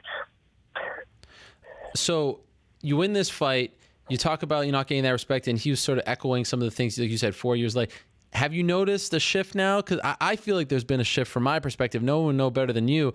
Are you sensing since this win, I know it was just 2 days ago, that you are getting more respect and people are dropping that Mr. Tate stuff? Yes and no. Okay. I think there's always some way for someone to try to diss, what I do. And I feel like definitely some people, I'd say 50-50. I think 50% of people are starting to give me the respect. 50% of people that are always going to try to discredit me. And, instead of saying, wow, Caraway was actually that good and he beat, they're saying, well, Aljamain Sterling was, good as we thought. If Caraway beat him, he wasn't that good. He was overhyped. Instead of just kind of saying, hey, that dude was the number 4 dude in the world. He's finishing top level guys. That guy was top and super legit, and Caraway just beat him. It is what it is, man. I realized to not really care anymore as long as the UFC, they're the guys who pay my bills and set up my fight. As long as they're on have my back and they're recognizing the talent and hard work, that's what matters to me. So exactly an hour ago on this show, we had Cody Garbrandt, and he told the world that he wants to fight you September 10th in Cleveland, in Ohio, his home state, UFC 203. Are you interested in this? I mean, I have to go back and talk to my man. It doesn't seem like, I don't know. I mean, there could be absence to that fight, but it doesn't seem the most, I don't know if I want to say politically or business-wise smart for myself. Not saying he's not extremely talented, but he wasn't even in the top 15 in the world at all. Granted, he just had an amazing performance, knocking out a top undefeated guy. But I feel like that would be going backwards, not step, but backwards, just from where I'm trying to go. He just broke into the top 10 in the world. I assume he's going to be breaking the top 10 in the world. I beat an undefeated guy as well that night.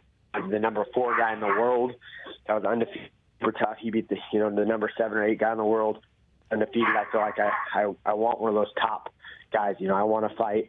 I feel like I earned it to fight for the belt. Like I beat the number 6 guy my last fight before that. I beat the number 4 guy that was undefeated this fight. I feel like it puts me on the upper echelon of top 5. I feel like Garbrandt needs maybe one more top 10 win, and then he'll be right next for top 5 guys. So to be clear, you're saying you want a title shot next? I do. I absolutely want a title shot next. I feel like I earned that for a long time. I put in my due. I'm beating top level guys. I just beat the number 4 ranked. Well, the only guys that were ranked above him was Bryan, who's gone at 45, Faber, who's for the title, and Dillashaw. Those were the only guys ranked Aljamain Sterling. The only guys. They've already all fought. I feel like they need some new blood up there. They need a new face.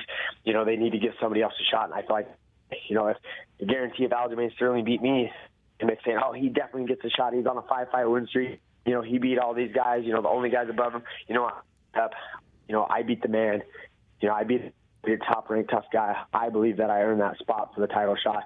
And if not, then I would want to fight, somebody else that's right there in the mix.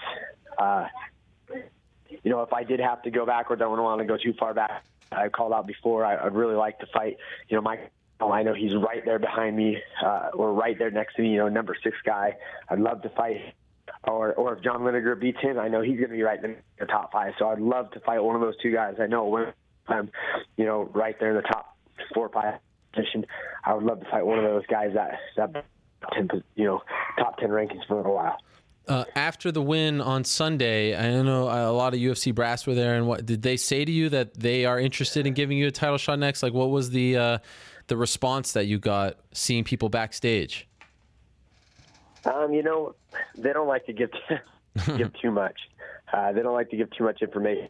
They put their eggs in one basket. Yeah. So they said, hey, we'll talk. We'll sit down. We're going to talk to you. We're going to be into some talks. So I don't know what that means with the UFC. It could be good. It could be good. It could be bad. You just never know what they're thinking. So I'm just going to enjoy this win a little bit. I'm going to get back in the gym already. Start training immediately. I didn't take any damage in this fight. I'm completely healthy. My shoulder in the first round, I had a previous injury in the shoulder a little bit and tweaked, but overall, I think I'm going to be able to come back and be healthy soon. So I'm just going to sit management, get back, keep my weight down, and wait to hear that phone call from the UFC.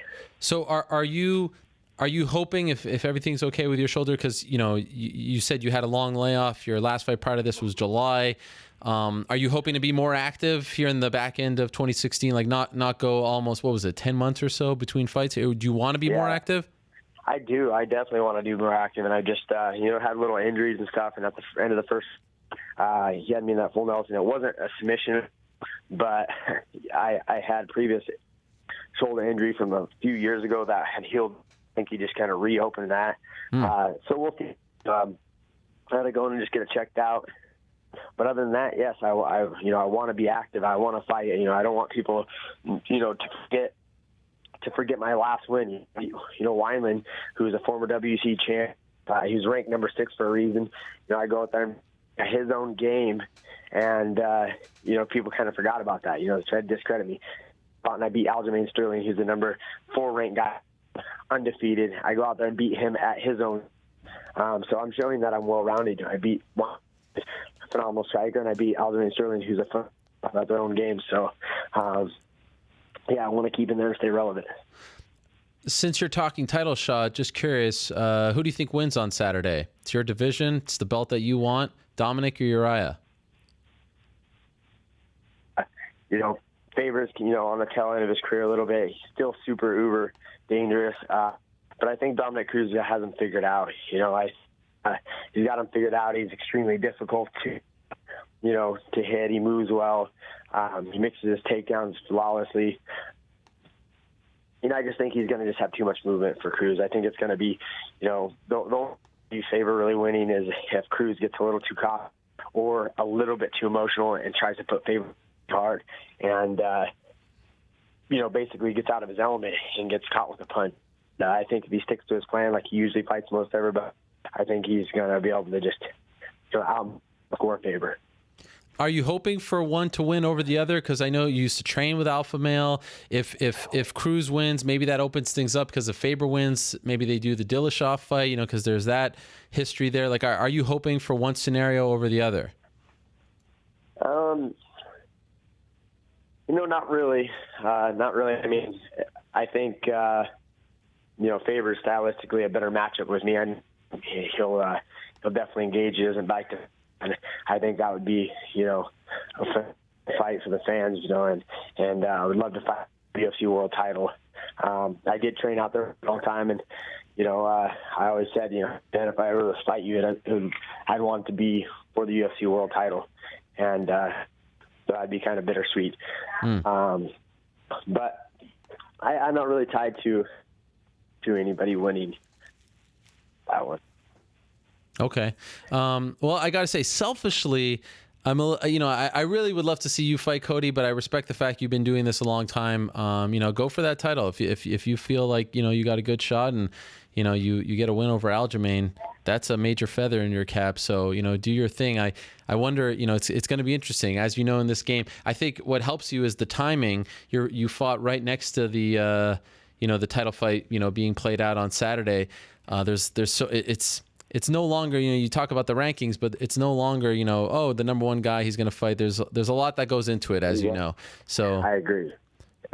The timing's great. TJ's fighting Rafael Sunsal, already signed. I think I'm in a good spot timing, and bottom line, I think I've earned it. I think it'd be a great story. I could sell that a lot. Miocic Tate, my girlfriend, who I've trained for 10 years. She's a, current world champion. And I think giving me my shots. Everybody says, ready, you won't be, you're going to get killed. Well, guess what? I've been saying that at my fights. I'm supposed to lose against Weidman. I'm supposed to lose against this. I'm the underdog every single fight. So bring it on. Who cares? Underdog. I wasn't supposed to win this fight. I was going to get murdered. I was going to get killed. Guess what? I keep winning. So I say all that stuff, but I'm ready for the title shot. Earned it. And let the haters hate.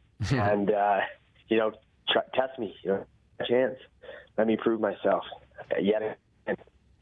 Great stuff, Bryan. Thank you very much for the time. Congratulations on the huge win, and good luck getting that title shot. Appreciate the time.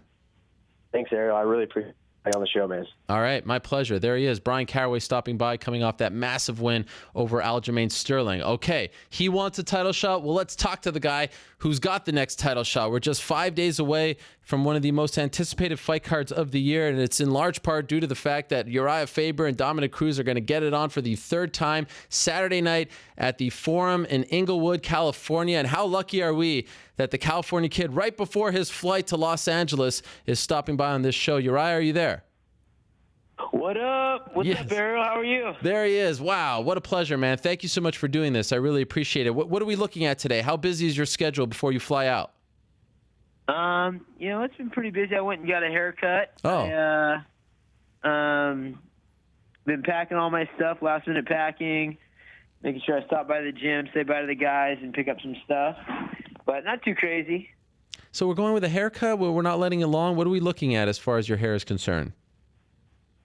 Yeah, it's pretty short at this point. I mean, it was at an uncomfortable stage. So last time my hair was, when I fought Cruz 2011, my hair was pretty long, and anytime I did anything, my head would shake. Yeah. And it didn't look good. So I'm gonna cut it short and be ready for a battle. I remember that. You were rocking the cornrows in that fight, UFC 132, July 2nd, I believe, of 2011. I remember these moments. No, I didn't have cornrows for that one. It wasn't long enough to do cornrows, so it was like right before you could do cornrows. So it was just shaggy hair. God, I suck. Okay, my bad. I don't remember everything about you. It's all good. So can you put us in your mind, like, you're 5 days away from finally getting this third fight. What a journey it has been, the ups and downs. You're supposed to fight at 148. I mean, it's amazing that we're finally here. Does it feel real now? Like, because I know you were talking about a contingency plan and all this stuff. He's had his injury problems. Does it feel like it's actually going to happen? Is that the way you're processing it? Oh, it's 100% going to happen, which is awesome for me. It's awesome for everyone, really. I mean, everybody's been wanting to see this fight, myself included. So, yeah, I can't wait, man. I've been feeling so good. And was there any part of you that was worried that it wouldn't happen given the injury history? I don't like to worry about the what if of things. I don't really. That's not how I operate. So I didn't really think about it. But I mean, now that you mention it, the chances were pretty high. Well, the good news is it's happening. So here we are. Like I said, you're about to go out there, and this is a guy, like, he talked about, and I mentioned this to Caraway. He talked about how, fighting emotionally is something that he tries to do, and that stuck with me because I'm always used to hearing athletes and fighters saying you don't want to fight with emotion. He says, no, I like to fight with emotion. Where do you fall in that? Because of the rivalry, because of how you feel about each other, do you say, like, this is Dominick Cruz, I'm going to fight with my heart, I'm going to fight emotionally because I want to prove to him that I'm the better guy and all that stuff? Or do you try to block that out? Is he just like a faceless opponent like Conor McGregor always likes to talk about? You don't really know what's going to happen until you step in and get in the cage.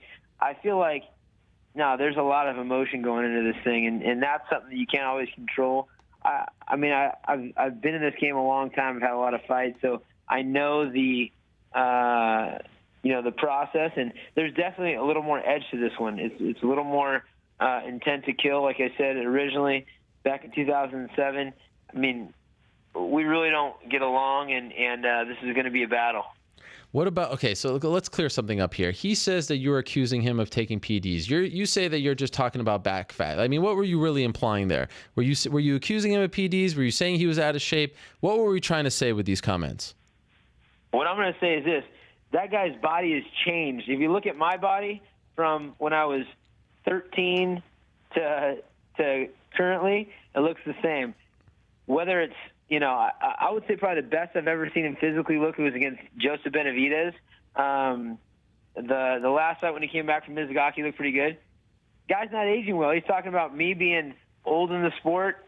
Bro, I'm not old in the sport. This guy's body's deteriorating, and I'm pointing that out.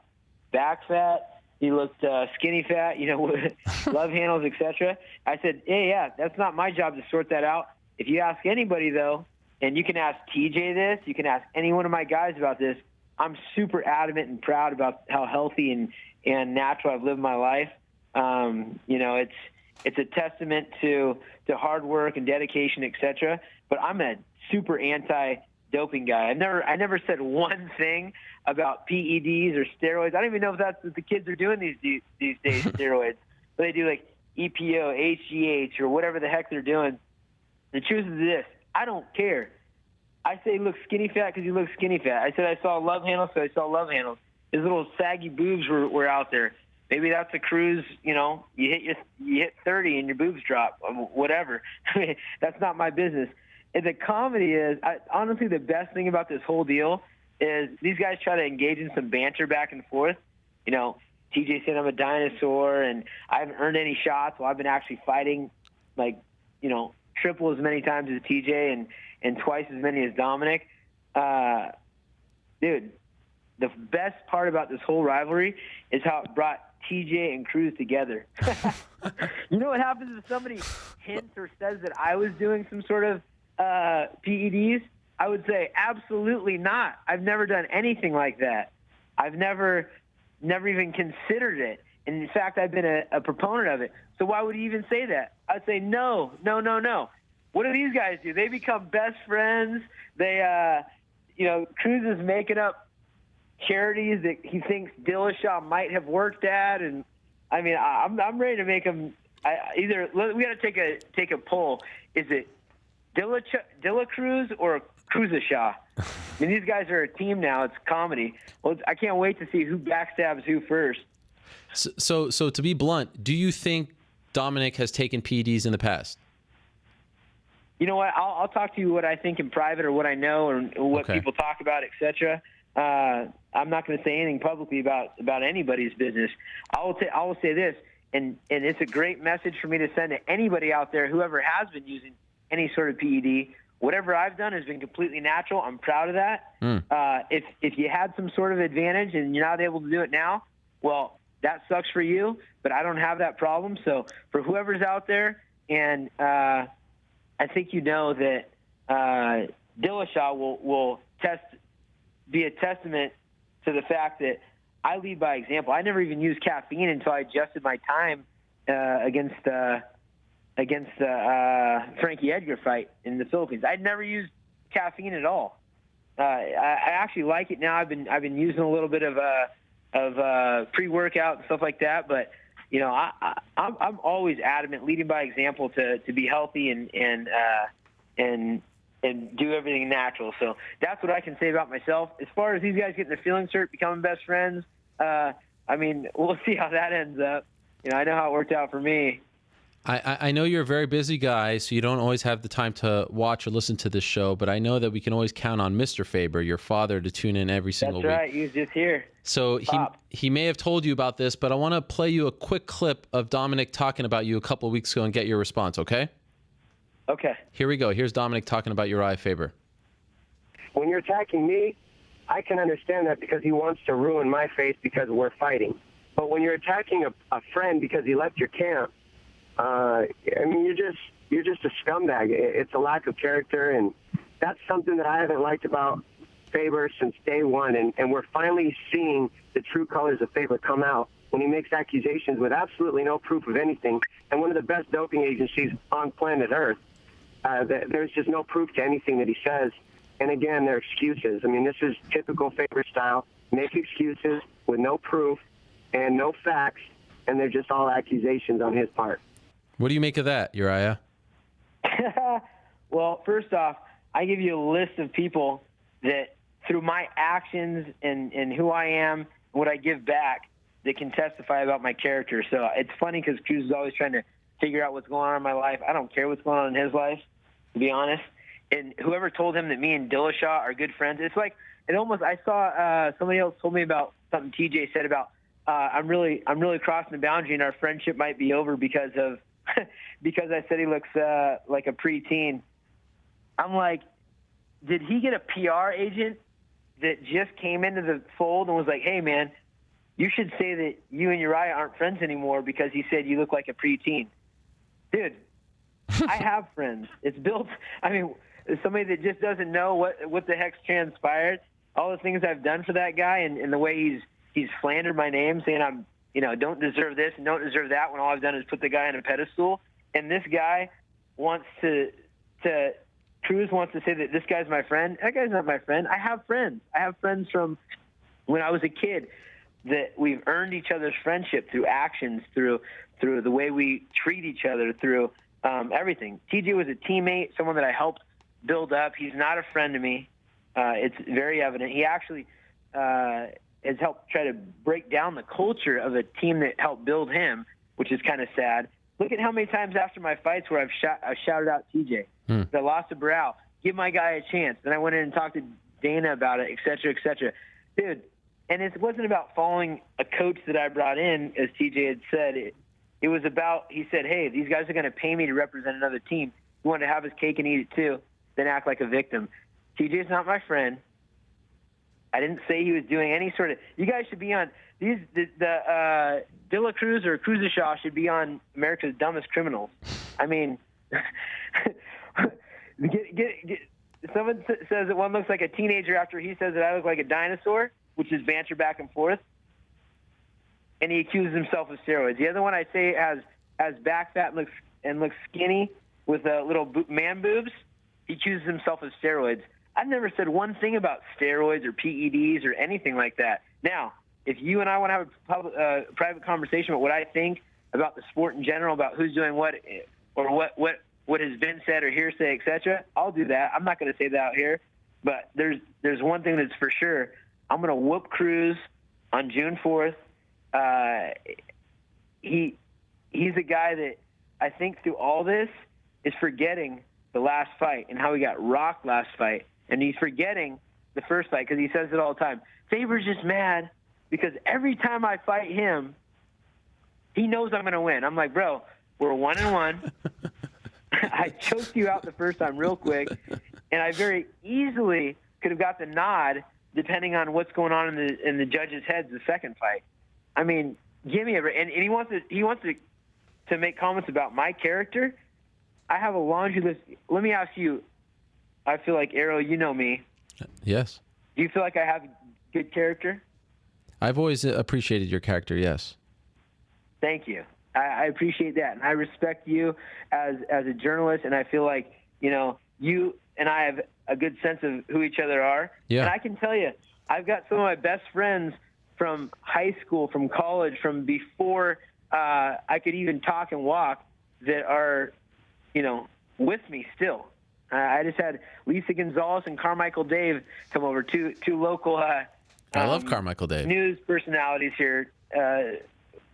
I've been friends with them since before I can remember. Elementary school and in church groups growing up. Like, Dominic to slander instead of slander becoming best friends with Dominic with TJ Dillashaw and saying I'm such a bad person for saying what I feel I've seen with his body deteriorate. Why don't you just say, no, I don't do any PEDs if that's what he's implying? No, I would never do that. Haven't heard that out of either one of those guys. In the meantime, they want to become best friends, and then you know how that's going to end. It's just going to end with them talking crap on each other in the end, anyways. Has the thought ever entered your mind going into this fight that this could be your last chance at a UFC title? I don't think about last chances ever. I mean, this could be every fight could be my last fight. I might decide. I'm like a very follow my heart kind of guy. Yeah. If I'm not into something, if it's not becoming fun, if I want to focus on the next generation or more on business, whatever, I'll do that. Right now, I cannot wait. To fight for the title. I cannot wait to punch Cruz in the face. I can't wait to make a statement. I can't wait to bring the belt back to Sacramento. I can't wait to just snuff all the naysayers and celebrate with the people that love me. I'm a very lucky guy, man. I'm a passionate guy. I'm a very hardworking guy. I'm a natural guy. I'm a guy that has put my heart and my soul into something in everything that I do. And it's funny to watch these guys try to slander it. It's like these two guys got together, and I'm like, TJ, don't even start with me, bro. Don't even start with me. Don't even start with me. Does TJ think that I've ever tried to beat him up in practice? Absolutely not. And to be honest, he's always showed respect to me in practice. Him saying he beat me up in practice, give me a break, dude. We'll see, guys. June 4th, we're going to see. Cruz, you just worry about your little getting back in shape so you don't have to, have to listen to people talk about your physique falling down. Have you seen him? And let's scrap. Have you seen him on Embedded? He looks good. Yeah, he looks pretty good. He didn't look like he did against Joseph Benavidez, that's for sure. Okay. He didn't look like this picture I have him where he looks like he looks like Peter Pan that robbed a friggin' GNC, a bunch of acne. Oh, come on! But what do you want? How do you want people to take a comment like that? I'll just post that picture. Okay, fair enough. Cool. You watched the second fight a lot. Like, do you think it will go down the same way? Because he hasn't. I mean, it was 5 years ago, but he hasn't fought as much as you. I think you fought 11 times since then. I think he's fought 3 times. So do you think that he'll be the same, or do you think he's gotten a lot better or worse? What do you think? Like, you put a lot of stock into that fight at 132. I think he looked good. His last fight is he hasn't slipped a bit. Okay. I actually thought TJ was going to beat him. I would say though that little things count. I don't think that he's had surgeries. He's gotten older. I don't think he's probably had a healthy lifestyle his whole life. I'm not sure, but every little bit counts in those fights. So I would say skills there, fighting mentality. He's got that. Fighting mentality, he's got that. As far as the heart goes, he's got that. The ability to train hard, he's got that, right? I have all that too. It's going to be who's the best man out there, and every little bit counts. And I'm going to tell you, I'm prepared. I saw the clip, but internally, what was it like 6 days before your fight, seeing one of your guys? You've talked him up so much. I know you feel very strongly about him. Cody Garbrandt fighting in his first main event, winning like that. It was amazing to see how happy it made you. And this is something. This has been a theme you talked about. I remember in Newark when you just lost in very frustrating, controversial fashion against Barao, and then you're talking to Abdullah Shah. So I back up everything that you're saying. But to see that, like, did that give you any extra motivation? Do you not need any extra motivation? Like, how do you use that moment? And it's just 6 days before your fight. Does that help you at all? Oh man, it does. You know, it's been a rocky year as far as emotionally for me, because I really have put my heart and soul into building a great culture and a great team, and that was, you know, we went through a divorce. Yeah. You know, at the hands of, in my opinion, at the hands of greed, which I hate to see. And so to see the renewed enthusiasm for what we've built here with guys like Justin Buckles stepping up and guys like Danny Castillo stepping up and guys like Chris Holdsworth and Fabio Prado and Coach Joey and Master Tong and the list goes on. We've got Philippe. We've got so many great contributors to our team. And Cody is such a good guy, man. It's so funny because don't judge a book by the cover. Yeah. They always say that. But when I first saw him with the tattoos and things like that, I didn't know what he was all about. That guy's got a heart of gold. He really does. And he's a very loyal guy, and he's a hardworking guy. He's a determined guy. He's got a great attitude. And, he just proves it over and over again. To see him, something great happen for him, somebody that's setting the next bar for his community and for his friends back home and for his next generation of family. I mean, the guy's stepping up the game, and he trains like a champion. He does everything he can for a champion, like a champion. He goes to bed early. He gets up early. He's at practice early. He's looking for every single edge, and the guy's a killer, man. He's a lady killer. He's a fight killer. I mean, the guy's a star. I think we saw that. What's up with you guys, you alpha male guys, and perhaps, how should I say this nicely, like female comedians, perhaps a little bigger ones? Rosie loves you. I don't know if you know this, but Roseanne was tweeting up a storm about Cody on Sunday. Is there something that we're missing here? What's going on? Wait, Roseanne who? Roseanne Barr, from the TV show Roseanne. You don't know Roseanne? Oh, yeah. You didn't see her tweets about Cody? They were incredible. Honestly, I try to stay off of social media. I mean, I get on there to post some stuff, but I don't go delve in it. That's awesome, though. I have no idea, but it's on. I think what our team's been built on, and I had to do a lot of defending for TJ throughout the years because I'm trying to get him, in the mold, but. And we're just trying to have fun out there, and I think that positive energy, trying to stay positive, is something that people enjoy. But I don't know about female comedians in particular, but we'll take the support that we can. I know that Rosie's awesome, and is she going to the fight? I'm not sure, but she just texted me yesterday. Wow, I love this. What's up with her brother? She's a big supporter. Her brother. I don't know what's up with her brother, but I'll tell you what. I'll bet you they had their qualms about that because Rosie loves. Yeah. She loves MMA, and that's so weird that her brother absolutely despises it. It sounds like, right? Yes, it was very strange. I couldn't believe that was her brother. He's up there at the New York Assembly, strongly arguing against it, and then we find out that. He's her brother. Crazy. Okay, so let's put it out there. Do you got an official prediction for us? Because I don't know if you heard this earlier. You were probably listening, or maybe your dad told you. Luke Rockhold said first round knockout. Can we get a prediction from you as well? Wait, Luke predicted he was going to knock out Bisping first round. Yeah. So what about you? I'm just going to win. Okay, fair enough. I talked to a sports psychologist, and I used to have goals written over and over and over again about specific things in the fight, et cetera, but you can't control outcomes. You can control preparation and the things that you do. So I'm going to have my best fight, and I know that's going to get me the belt. By the way, you heard about this, the new weigh-in rules in California. Will you be taking advantage of this? You can now weigh in between 10 a.m. and 2 p.m. on Friday as opposed to doing the 4 o'clock thing on TV and all that. Are you going to do that as well? Oh, of course. Dude, I can't wait for that. This is actually the best I've ever felt, though. I mean, like, this is the lowest and the best that I've felt during this camp. And I think, my ankle was hurt last fight, so I wasn't able to run much. And I've also been taking some supplements for the first time in my life, which have been helping me train smarter, getting some BCAAs directly after my workouts, instead of trying to get through the gym and then get to my phone call and then get to my house and then prepare some food or whatever.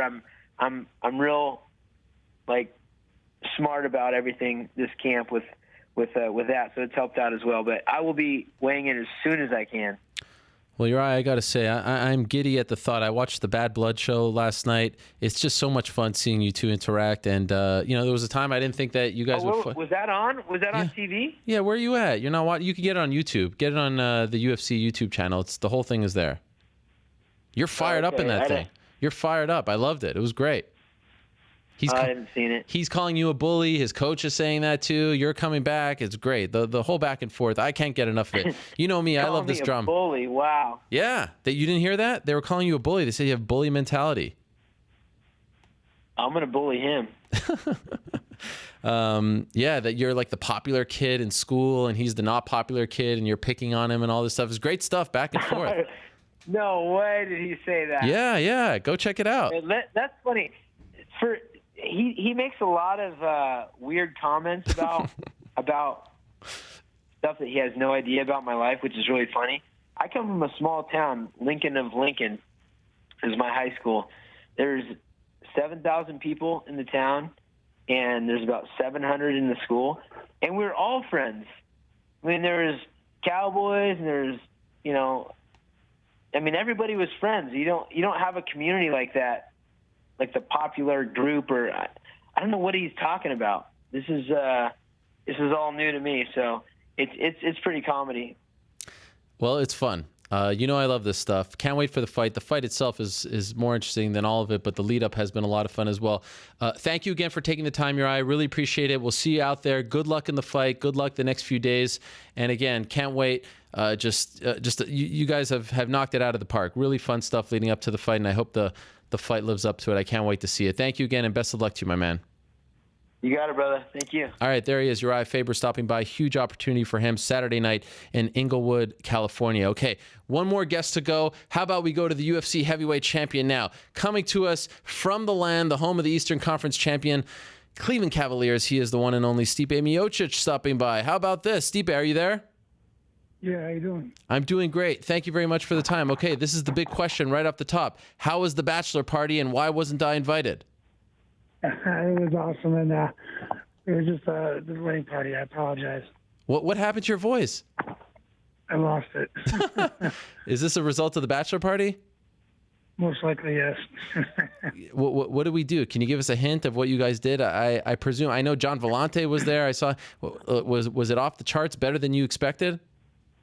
No, it was going to be a great time with all our friends. But it was just awesome. We had a pool party we went to. Went out to a bar at night. And just we had 2 houses, and it was fun. Is it possible to put like a scale of 1 to 10? Is that even possible? How good life is for Stipe Miocic right now? Because it really does seem like you're living the absolute dream. Not only from winning the belt, but hanging out with all the athletes in town, bachelor parties. I mean, is there anything bad happening to you right now, or is life just amazing? No, it's amazing. It's always amazing, man. I don't like to bring myself down at all. I try to stay positive all the time. So, is it better than you thought the aftermath would be? Hey, it's not too bad. I've been a little bit busy with interviews and doing stuff like that, but it's a good problem to have. And we all know how much you love the interviews, right? Oh, so exciting. Have you warmed up to them a little bit? Now that you have good stuff to talk about, you're the champion, they have to be a little more enjoyable, right? Yeah, definitely. I just didn't like doing it before because I didn't know what to say. Now I've gotten a lot more comfortable with doing them, and I do them so much now. I'm just used to doing them. What has been the coolest thing to happen to you since you won the belt? Is there something that sticks out? No, I mean, I got to do more the parade in one of the cities I work for, and I got to hold the belt up and everyone screaming. That was pretty cool. And what wasn't the home run at the Indians field? I mean, you actually hit 2 though, right? No, I did 1. Just 1. Okay, I thought you hit 2 dingers. I thought Yeah. you tweeted that. That's got to be cool. You have all these multi-million-dollar athletes bowing down to you.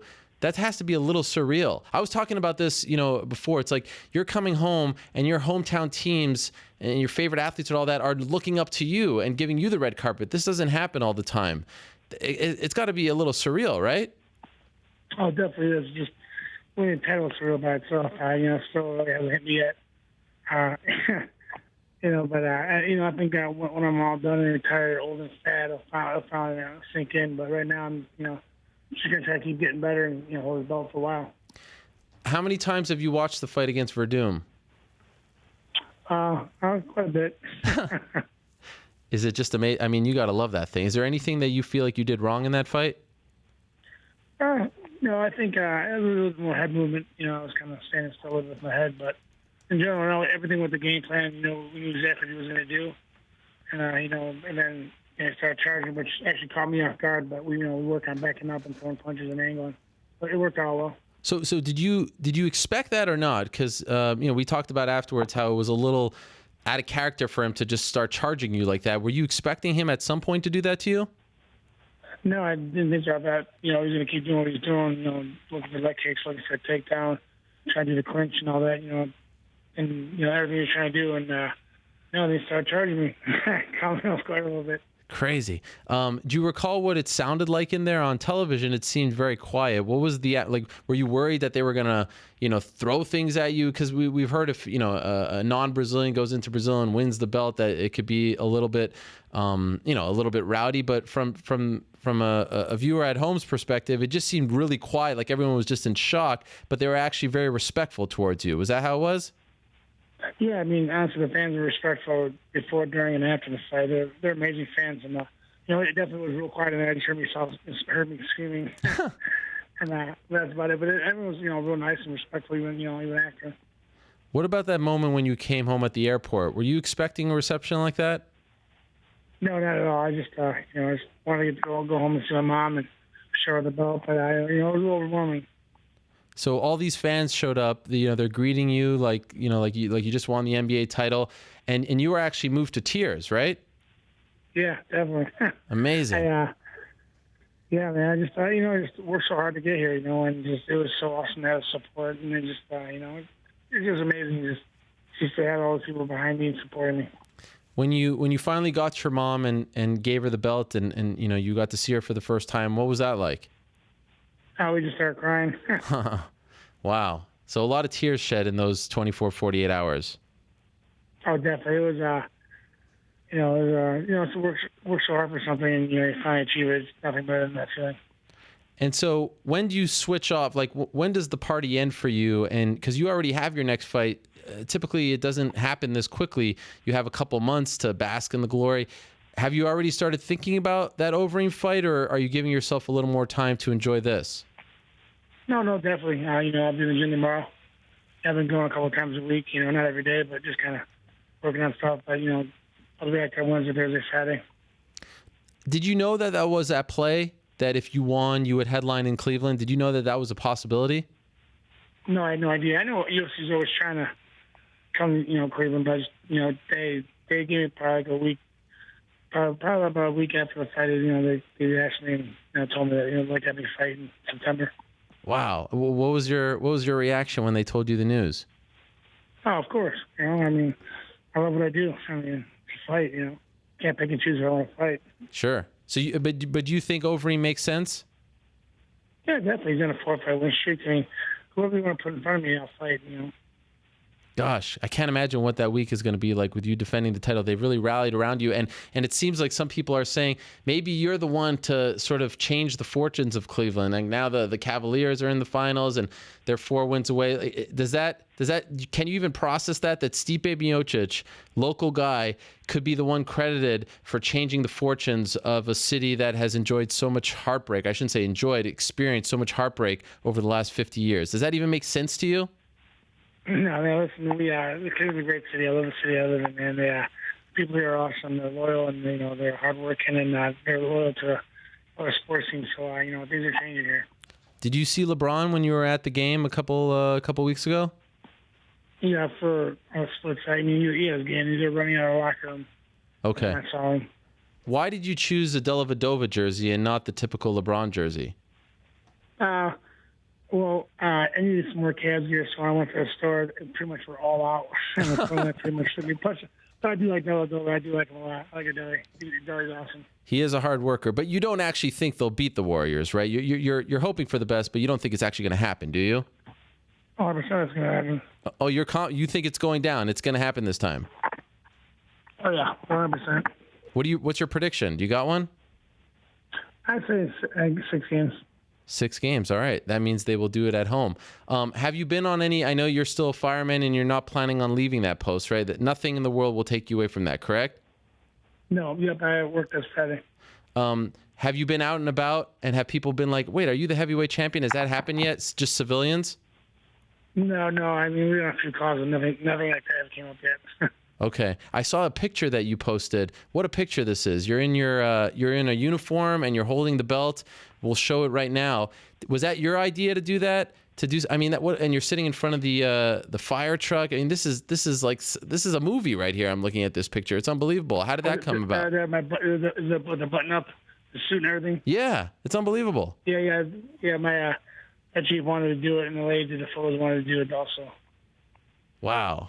And you got the hair, the coif. I mean that is frameable, right? I mean that has to be somewhere. At least your mother. That is a great picture. Right, yeah.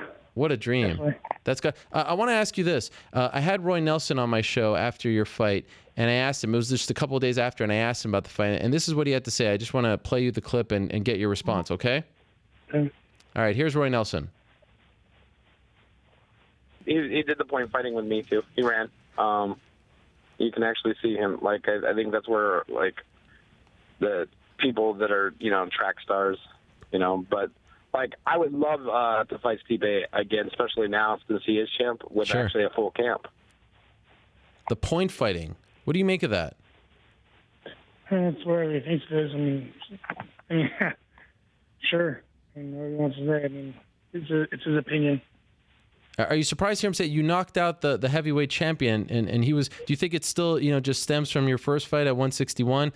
I mean, I've heard him say this before, but I was surprised to hear him say it on that day.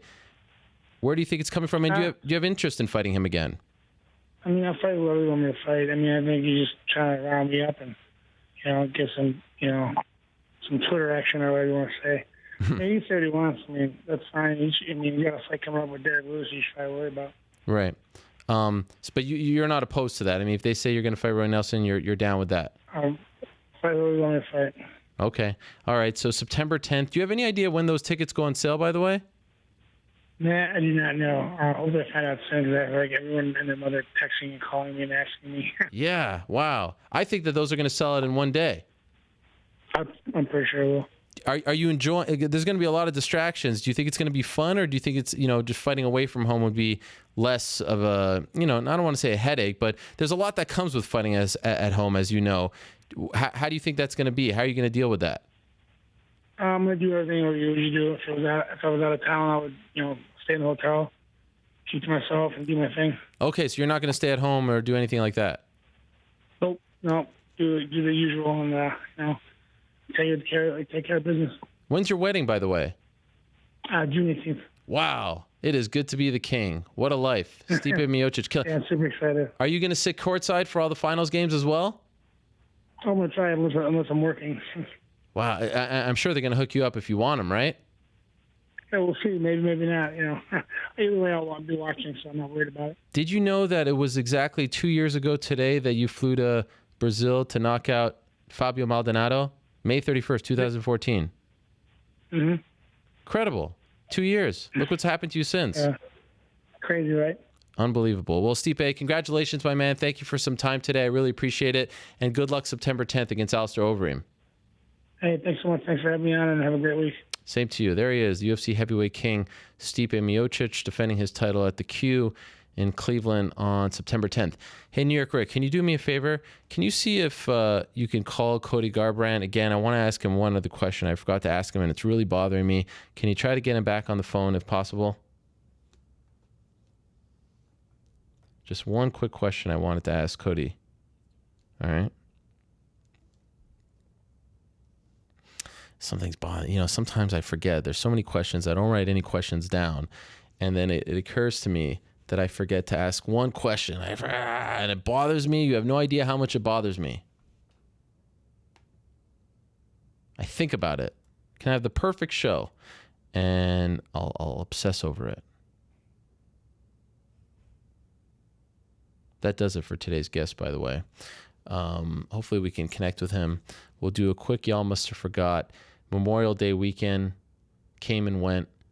I wasn't at the fight. I think I mentioned this last week. First time since UFC 71 that I wasn't at a Memorial Day fight. We had 84, I was there, 98, 114, 130, 146, 160, 173, 187, and then this past one. So it was the first time since UFC 71 Rampage versus Chuck Liddell that I wasn't at the big Memorial Day weekend card. That's because they made the pay-per-view the following week, the one coming up, UFC 199, and they did the smaller show at Mandalay on Sunday.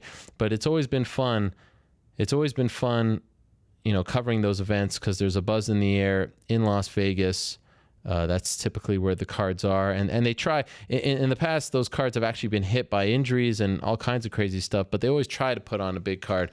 And I was reminded of my interview with Rampage Jackson, UFC 130, Rampage Jackson against Matt Hamill. That wasn't the original fight. Things changed along the way. And that's when the whole, squashing the beef with Rampage thing, that's when it all started. And it started actually before the fight, where I think he said, I don't remember what happened in the pre-fight interview, but he talked about like me saying something about him, and then I said, well, let's squash the beef, and he said that where he comes from, that's fighting words, them's fighting words, and he got in my face, and it was a fun time. And then he actually did the interview with me after the fact, and I actually thought it was the more enjoyable of the two. He was a little less aggressive towards me, and that's where the whole alpha beta thing happened. So that's my Y'all Must Have Forgot clip of the week. I guess we'll play it now. Any luck with Cody or no? No dice. Okay, he just didn't pick up? Correct. I'm going to text him. Anyway, let's go to the Y'all Must Have Forgot clip. This is it's after UFC 130. When was UFC 130? UFC 130, I'm going to say UFC 130 was 2011, right? May of 2011. There it is, May 28th, 2011. This is after Rampage's win over Matt Hamill. A very fun back and forth. And, since it was Memorial Day weekend, I was reminded of this fun interaction with my old friend Quinton Jackson. So I thought it would be fun to replay it. Here it is. Y'all must have forgot me and Rampage way back when, 5 years ago. What you want to know? Well, Rampage, congratulations on a very dominant win. That's a fake congratulations coming out of your mouth right now, honestly.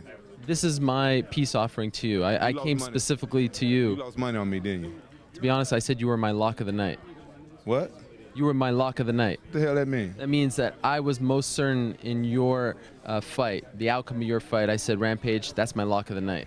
That means you lost money on me. No, that means I picked you, despite okay. the fact that you called me out and made me a little nervous on camera. Well, you've been talking bad about me, homie. I get tired of that. People don't know how much work I put in to this job, and they disrespect fighters and think they can say whatever they want to say about us, man. We human beings, dog. The truth is, I never talked bad about you. I just asked you some questions that you didn't like. Oh, okay, then. Well, we want to squash it? Do you want to squash it? Uh-oh. Man, I just had a fight. You want. What's wrong with you, man? What's wrong with this guy? Was there any point in the fight that it got kind of dull and you just thought of me and that kind of like raised your Exactly. aggression? Man, with that one combo, he looked just like you, homie. That's what got me through that fight, man, because my hand was hurting. I still wanted to knock his face off because he looked just like you, homie. He had the same messed up facial hair. I thought I saw some crabs. And all in his, you got crabs in your facial hair. And that's why I was like picturing the crabs like going around, man, dude. I thought he was you in that one combo. That's why my finger all swollen up now. Wow. How is your hand? You said it was fractured after the fight. It was fractured before the fight. When did you injure it? Like how many weeks out? I injured it months out. Wow. In Japan in December. I was drunk. Christmas time in Japan. Spent my Christmas holidays in Japan, and me and my friend Dave Roberts, he was my corner man. Maybe you guys seen him before, and I was kicking his ass in the hotel, and I missed the elbow and I hit my hand on the ground. But then it healed up before camp.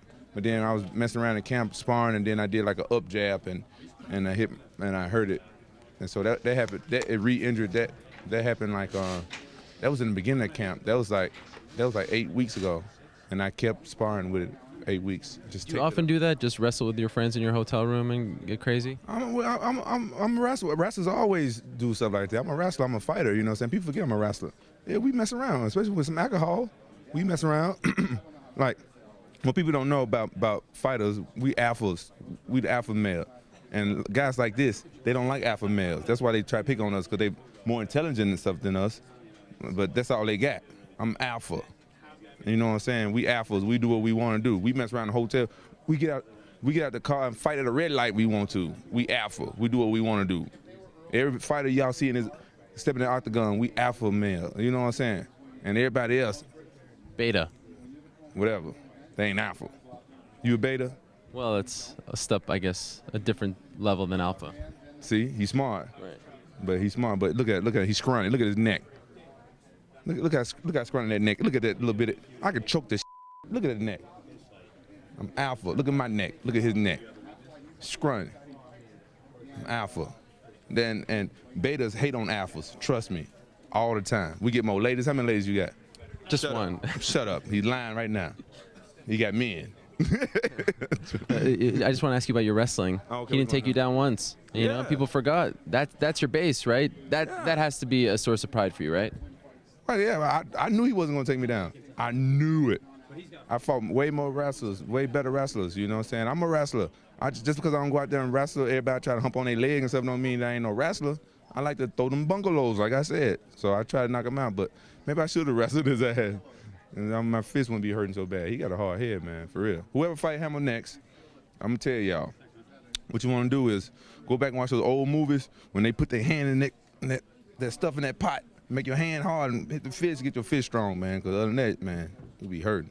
Just two things I just want to Why you always picking on me? Now you got the people on the internet like hating on me, and it's you playing your beta tricks on the alpha mind. I saw a lot of people writing to you because they include your at Rampage. Yeah. And you got a lot of people hating on me. No. Yeah. Only love from here. Okay, whatever. You would say that. What you got to say? Is John Jones next for you? I don't know. Did y'all hear Dana talking? Did you hear Dana? I want to hear it from your opinion. Well, I don't know. Well, you know, I would like for John Jones to be next. He got the belt, don't he? Yeah. That's who I need. I need to get that belt. I need that belt back around my waist. Most importantly, how you celebrating tonight? And am I invited? You're not invited, but I'm going to celebrate my ass off, but I better not see your ass there. You don't want to be around me while I got alcohol in me, homie. That'll ruin your night. That'll ruin my night. If I look up, I see your ugly ass face looking at me with this god-awful get-up. Come on, man. Your shoes don't match nothing, homie. Listen, what we got to do, dog, you got to let me take you to the mall and show you how to dress. I give you a little bit of my alpha taste. You know, you didn't need a little bit. I'll show you how to dress, homie. Everybody know Rampage know how to dress. You know one thing about I know how to dress. And this ain't it right here, homie. I do that for you because I feel sorry for the people who wasn't born alpha. Everybody can't be born alpha, you know what I'm saying? You may be alpha of your litter. Are you alpha of your litter? Absolutely. I run New York. Your litter. You know where your litter is, homie? Yeah, where I live. No. From our bathroom? No. I don't know. You're from your mom's. You don't. Oh, that's not cool. Now you're getting my mom involved. No. She's not a fan of yours, by the way. I'm not a fan of hers either. But I'm just saying, from your mom's litter. I don't even want to go there. This is making me uncomfortable. From all your offsprings. Yeah, I know what you mean, but it's... Okay, well, shut up. Answer the question. Are you the alpha? No, I'm not. Well, shut the hell up then. Get the hell off the stage. You ain't the alpha. I'm glad. You're not even the alpha of your own litter. Get the hell off my... It seems as though we squashed it and now we're ending on a bad note. We didn't squash it. We didn't squash it because we didn't fight it out. Me and Matt Hammer, we just squashed it tonight. You know, he said go break my wheel and all this and that, and we squashed. You saw out there, we showed each other respect. We squashed it. Well, I mean, we can squash it right now. You want to squash it? That means hug it out.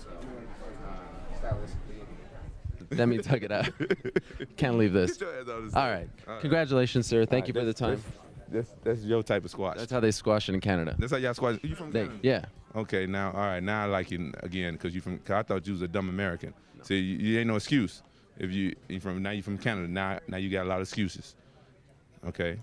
Where you from in Canada? Montreal. I'm gonna take your ass back to Montreal. Thank you for the time. All right, get the hell out of my face. Classic. You gotta love that. I haven't seen that in a very long time. Amazing. Great stuff. Okay, very quick. Cody's back on. Cody, are you there?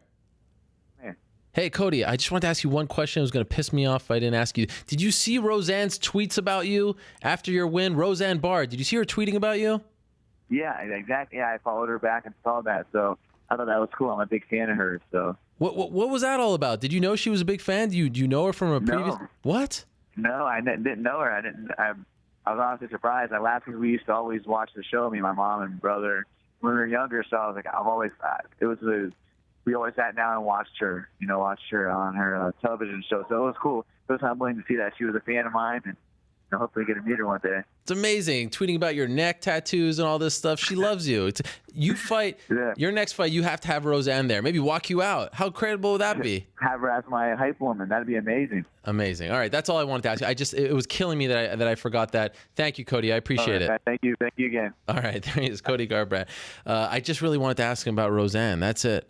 She was tweeting about him. That was like the highlight of my night on Sunday. Roseanne tweeting about Cody, and not just tweeting about him, like really going strong, really defending him. I love that show. Roseanne was great. I don't think Urijah Faber's ever seen it, but I loved it. Roseanne on Twitter. How about that? Great stuff. What did she tweet? Let me find these tweets here. Roseanne. Where is it? Here it is.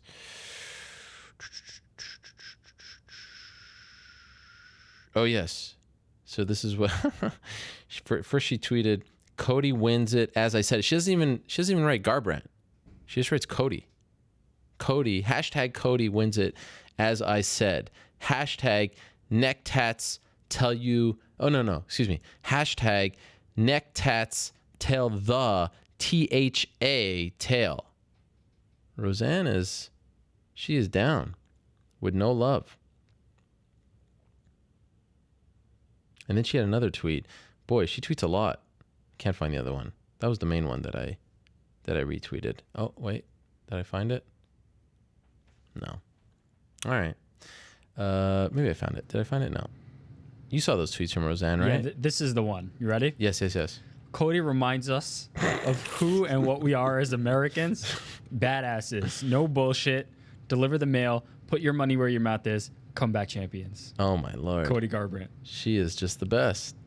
Roseanne. How do you not love Roseanne? If I knew that Roseanne was supporting me like that, though she was in my corner like that, I would shoot for the moon as well. She's great. I used to watch that show all the time. Was it before your time? Yeah, I used to watch it, but on like Nick at Night, like in replays. No. I never watched it when it was on. I used to watch it when it was actually on. I remember. It was them in the kitchen and all the different scenes with the kids and all that. Yeah, that sounds like every sitcom. Yeah, that's true. How about Stipe Miocic? Did you see this? Stipe Miocic, there was an actual parade held in his honor today. No mention of that. Did he mention that? I don't remember. Of course he didn't mention that. He's Stipe. It was amazing. Big deal. No big deal for Stipe. John Anik just retweeted someone sending him see the Hunter on Twitter. There's a picture of Stipe Miocic in his uniform, but it's not like the official fireman. It looks more like a police uniform. It's the blue shirt and the blue tie. And he's in the back of a truck holding the belt. There was an actual parade in his honor. This guy's amazing. Living the dream and downplaying it every step of the way. All right, what do we got? Congratulations to your Cavaliers. Thank you. You're feeling good? You guys feeling all good about yourselves? Yeah? Loving life? Took 6 games, hard fought maybe? Can we not really. Not really. BS. All the wins were blowouts, so can't really say hard fought. They kind of crapped on them. What do you mean all the wins were blowouts? Oh, just for the Cavs. Most lopsided, 6-game series? No, most lopsided single game in semifinals or finals history. Just not a good. Which one? The 40-point one? That was game 5. Yeah. Was it more than Warriors and Thunder? One of those games when they got whooped? Yeah, it was. I don't know about that. Is that 100% accurate? Yeah, it is. It was number 1 in the semifinals or finals. No chance they beat the Warriors. Well, 0. that brings us to an interesting question. Oh, what do we got? Well, I mean, no, not one of the. Actually, that is a literal question that we have. But last time you were kind of pussyfooting around with the stakes of the Raptors Cavs because it was easy for you because the Raptors were clearly the underdogs. Yeah. Now you're in the position where the team that you're bandwagoning is actually the favorite.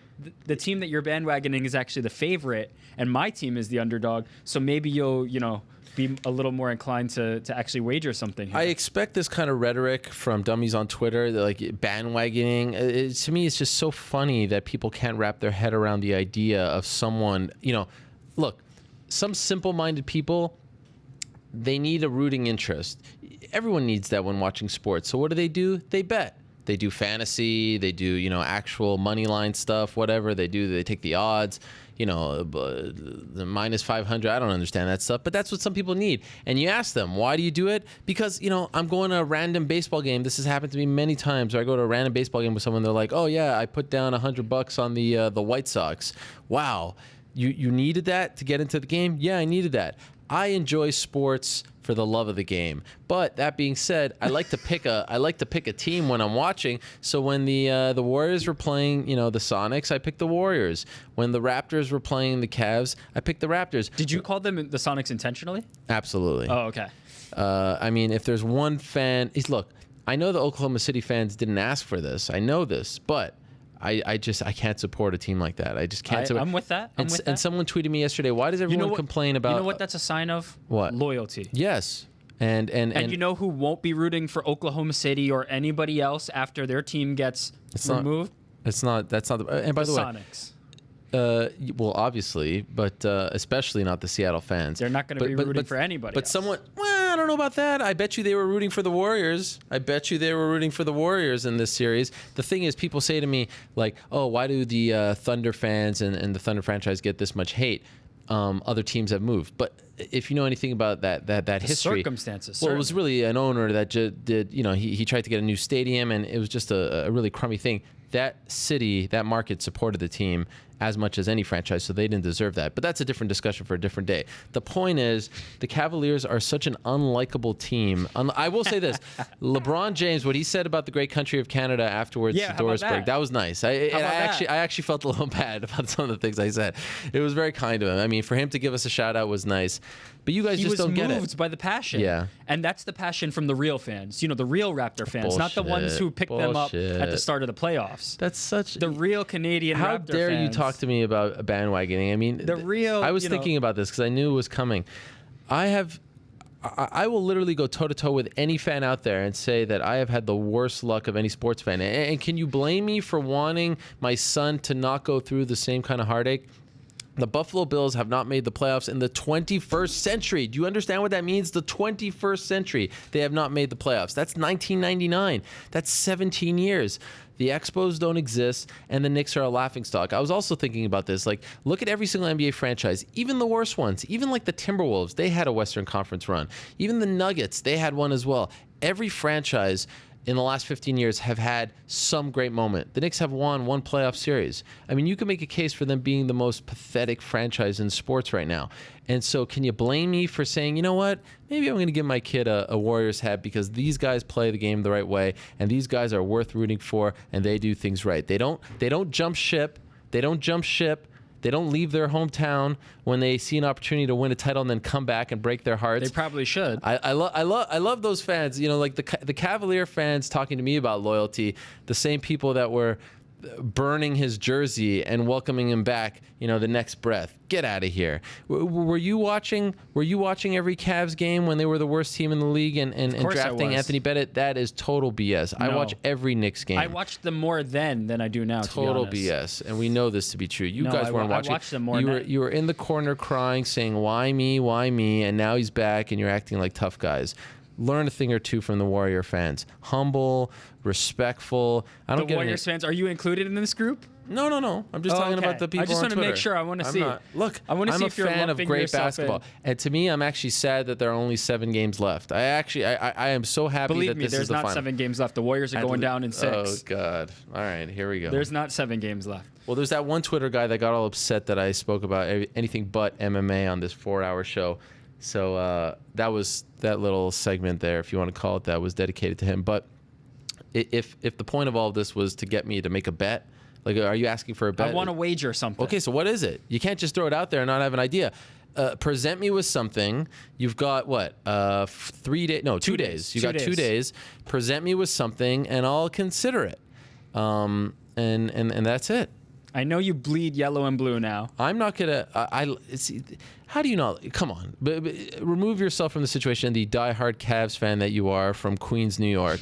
Remove yourself from the situation. Don't even start this with the transplant Knicks fan. What do you mean? Don't even start. I moved to New York because I felt like I had to be closer to my team. Don't give me this. You have to be born where your team is from. Queens, New York. I mean, it's unbelievable. Don't give me this. Anyway, you got to admit.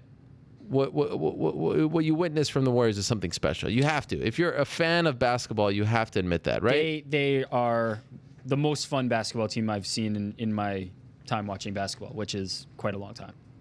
I like the way they play basketball. I like watching them. So what's not to like? They're going to lose. Fair enough. And if they lose, I can't wait for the third matchup next year. That's probably going to be it, especially if Durant leaves, although I think he's going to stay. It's another topic. My point is, how do you not, if you're a fan who's experienced the worst basketball ever over the last 15 years, and that's New York Knicks basketball for the most part, how are you not, I mean, it's like you're involved in the worst marriage of all time, and then the girl of your dreams is just sitting there. How do you not sympathize with us? I mean, I just dream of this. Could I just have this for one season, let alone like the last? I mean, look at Stephen Curry. It's unbelievable what he's doing. So that's why I'm living vicariously through those great fans. And the Cavs fans, with all their nonsense and their trash talk and their histrionics and their flopping and their winning and their faking, it's just the worst. The worst. J.R. Smith, he got out of that toxic Knicks situation and got himself on a championship contender. Amon Shumpert, good for these guys. Yeah. Good for these guys. Yeah. And yes, people asking me, Draymond Green, I'll take that guy on my team any day, and so would you. Oh, he's not dirty. He's kicked the guy twice in the same series below the belt, pulling him down by his arm. Draymond Green might be the dirtiest player in the league. You would take him in a heartbeat. Oh, I have no problem with dirty players. I would take him in a heartbeat. So Anderson Varejao is a filth bucket, and he is one of my favorites ever. He will be the X factor. He's getting a ring no matter what, which is incredible. Will he? Does he get the ring? Enough, yeah, he played enough games with the Cavs that this season that he would get the ring if he wins. So he's in a win-win situation. Wasn't he like LeBron's guy? It's got to be weird for him. I doubt it was a LeBron thing, him going out, like wanting Varejao to be part of it, but just mathematically it probably had to be done. But yeah, he was LeBron's guy, for sure. He's Cleveland's guy. We love Anderson Varejao as a Cavalier. Come on. Have you ever been to a Cavaliers game? I think I would like to go in this playoffs, maybe a day trip. Have you ever... Or maybe the parade. Maybe I'll go to the parade. Have you ever been to a Cavs game like in New York? Yes, of course. Okay, many a time. All right, many a time. I've been in Barclays, MSG, and even Prudential. No. The one before that. Izod Center. Rutherford. Izod Center. Yeah. Many times. Anyway, enough basketball. Yeah. In the next 2 days, we will come up with a wager. We'll see if Ariel takes it. Yeah, let's see. First question. Cody Garbrandt. Smart Cavaliers fan.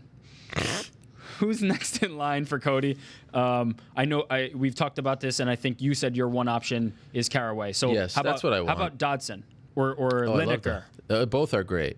But Caraway has the storyline. I mean, I think that Caraway has some momentum. I like the fact that they fought on the same card. I like it in Ohio, but if I'm being honest, Garbrandt versus Dotson in Ohio. I mean, the one thing I know for sure, Garbrandt 100%, in Ohio. yes, that has to happen. Yeah.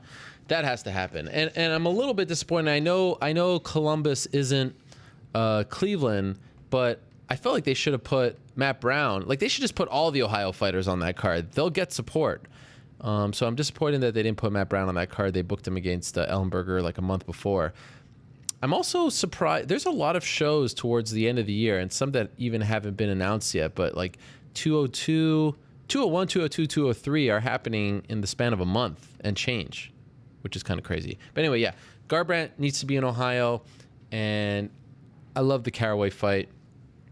Dotson Lineker sounds good to me. Although, no, wait, does Lineker have a fight? Is he fighting Mayday? Who's Mayday fighting? Yeah. He's fighting McDonald. And TJ Dillashaw is fighting Asuncao. Yeah. Danny Rubenstein will kill me if I don't mention Asuncao. Danny Rubenstein, one of the all-time great up-and-coming managers in MMA. He has been asking me to say that, so there it is. He's asking you to say that line verbatim? Yes. That's amazing. What this tells me, though, that is this division is reinvigorated. There's a ton of just incredible fights. Like, I love everybody who's been mentioned in any combination. I'm up for all of these fights. Between, we just listed off 6, 7, 8 guys. I'd see any of them fight each other. So this division, which, once was ruled by Hennenbrow and seemed to be kind of stale and stagnant, is now incredible. It's one of the nicest divisions we've got. I was talking about this with Luke on the MMA Beat. For my money, bantamweight is the most interesting division in the UFC and maybe MMA right now because of the mix of veterans, Urijah, Dominic, of course. I don't know if you want to include Dillashaw and Asuncao in that mix, but, they're kind of more veteran than newbies. And then you got the newbies like Garbrandt, even Caraway. Caraway doesn't get, talked about as a veteran, but he's been around the game.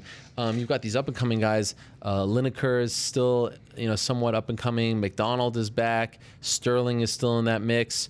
Dotson is kind of in between. I mean, the amount of names that they have and contenders, all of a sudden, that division was so shallow not that long ago.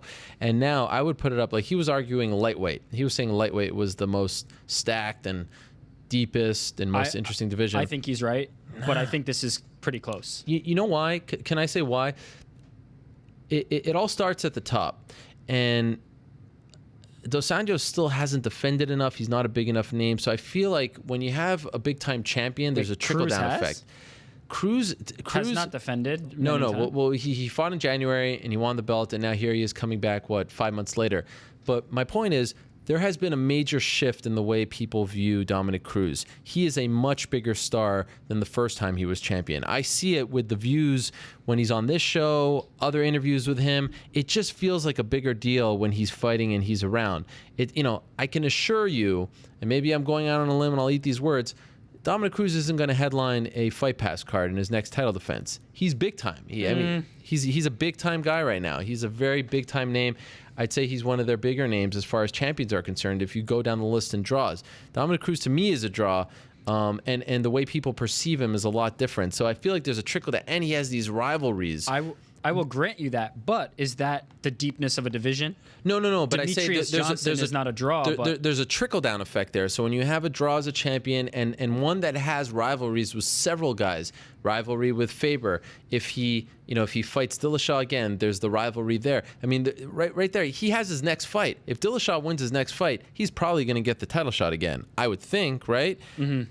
Garbrandt has a history with him. There's just a lot of little stories. Like Garbrandt and Dillashaw have a story. Dillashaw and Faber have a story. Cruz and Dillashaw have a story. Cruz and Faber have a story. Garbrandt and Caraway have. I just feel like a lot of guys are intertwined in that division, which makes it a lot of fun right now. For me, lightweight is still the buzzsaw and the hallmark division of the UFC. But I am excited about this one. What do you make of Caraway underselling the Garbrandt fight? What do you make of him saying he's not into it? Look, it makes sense. Go for the title shot.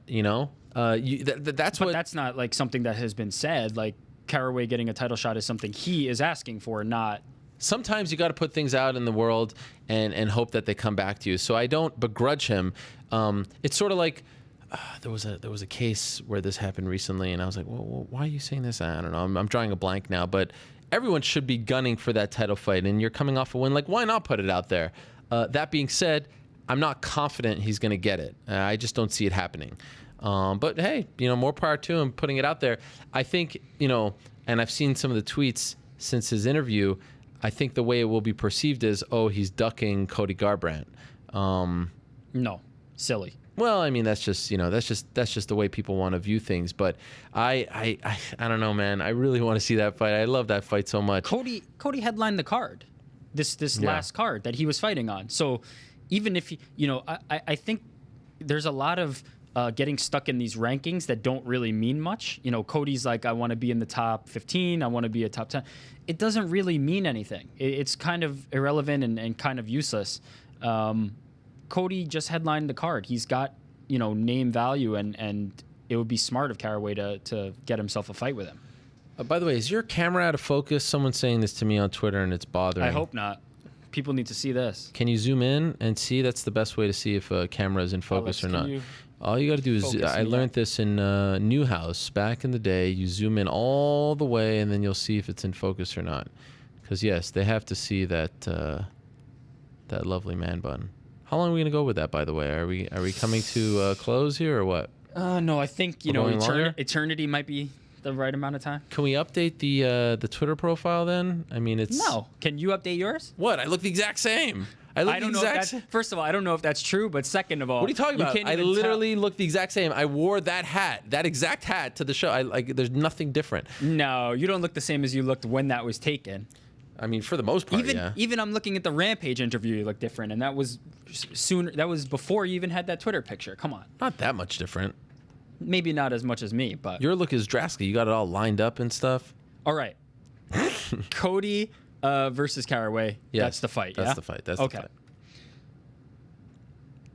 Why do you think Caraway doesn't deserve respect? Doesn't get the respect he deserves, rather. And do you feel that this fight will be something that changed that kind of tide, that he will get the respect that he deserves? Well, actually, in the third line there, unclever Brett says, "Is this Brett Okamoto?" Stop. I'm just kidding. Stop.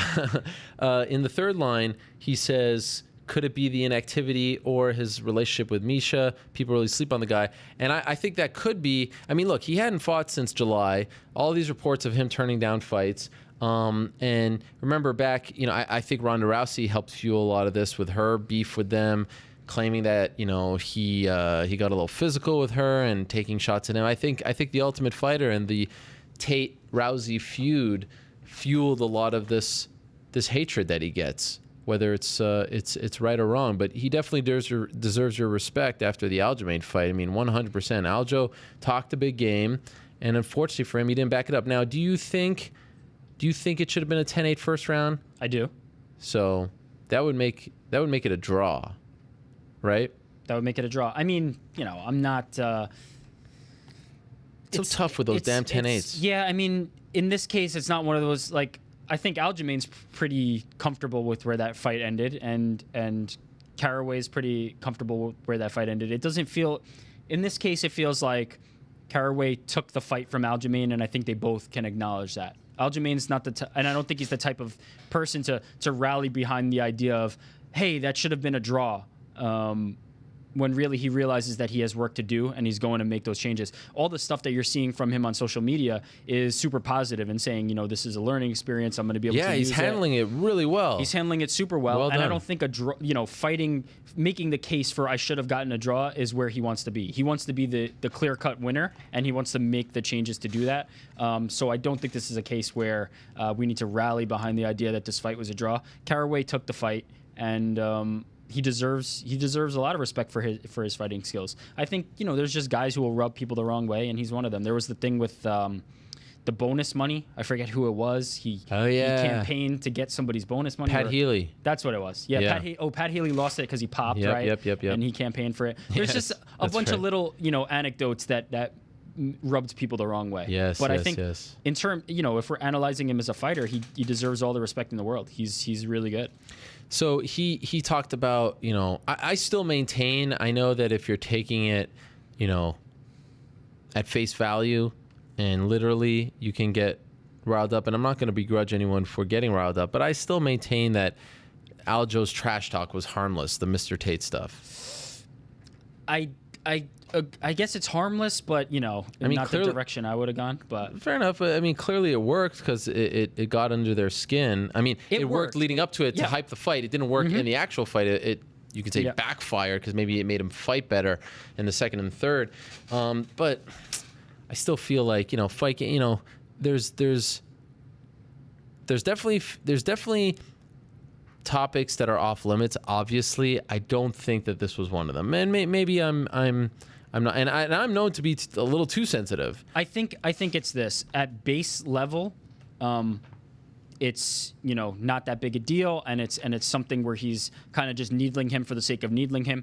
When you think about it a little deeper than just fight talk, then that's where it becomes problematic. But how much crazy stuff do you hear in the fight game that you put it into the real world and you're like, this is crazy stuff? Yeah, it's almost like this fake fantasy world that we live in. I think that's why I love it.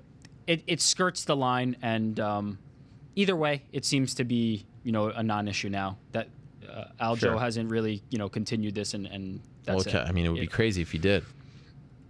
Right? He lost. So our next question is about that fight, and is about the first round and the 10-9 must system. This person is proposing that this is a recent example of this happening. One that comes to mind right off the bat for me is Caraway and Yoel Romero. Yeah. I think you could make the case that the first round was 10-8, and then the subsequent two rounds were 10-9. But do we have an issue with 10-8? Is it not scored properly? Is it not scored enough? We just don't know what it is. In boxing, it's very clear what a 10-8 is. Did you think that the first round was a 10-8 for Aljamain? As I tweeted, the way I watch fights these days is like I try to guess what the refs say or what they'll think. Yeah, what did I say? Ref. Oh, sorry. I try to guess what the judges will score, and I thought that there was a chance that they might score. I wouldn't have been against it. I also thought there was a chance they weren't going to give it because they're so hesitant to give it. But I think that there's definitely an argument that could be made for it being a 10-8 because it was just so one-sided and dominant. Now, it wasn't dominant in the sense that he was beating him up with punches to the face, but it was dominant in the sense that he was, 100% controlling the fight, controlling the round, dominant position, had him in some tough spots. I mean, it was really a one-sided round. It was so dominant that somebody scored the fight for him. Yeah. I mean, that was... the great Adelaide Bird. That was a disaster. Some of these old boxing referees / judges just, I mean, they can't go away soon enough. I mean, I'm sure they're great people, but they just don't know what they're looking at, It's unfortunate. Now, it occurs to me that we've talked about this for years now. Do we have to just accept this? Do we have to just lay down and accept this? What do we do? Yeah, it sucks. It's been years now. Like there's been no movement. Nothing is going to change. The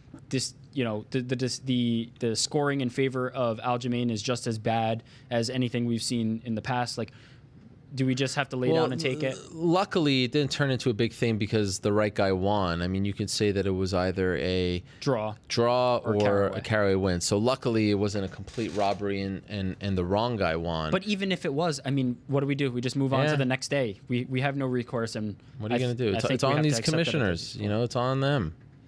What are we going to do? Start a riot? It's a shame. I mean, it seems to work in the favor of cleaning up the sport on the performance enhancing drug side, making us think about it, but we've yet to really impact the scoring aspect. As they say, Rome wasn't built in a day. But it seems like there's no traction. We're not even getting closer. Traction. We're not even moving in the right direction. I agree. What's next for Renan Barão? This person is proposing that TJ broke him. I mean, look, he's lost 3 of 4. Yes, he's a completely different fighter. I thought he looked great at 145 physically. It was a fun fight. Huge credit to Jeremy Stephens. And perhaps maybe he never recaptures the magic of old, but I certainly don't want to see him go down to 135. That's for sure. He just needs to take a step back and look. I don't like this kind of talk because I think it's revisionist history. I will simply say this. When they were touting him as the pound-for-pound king, it was always very silly. Could we agree on that?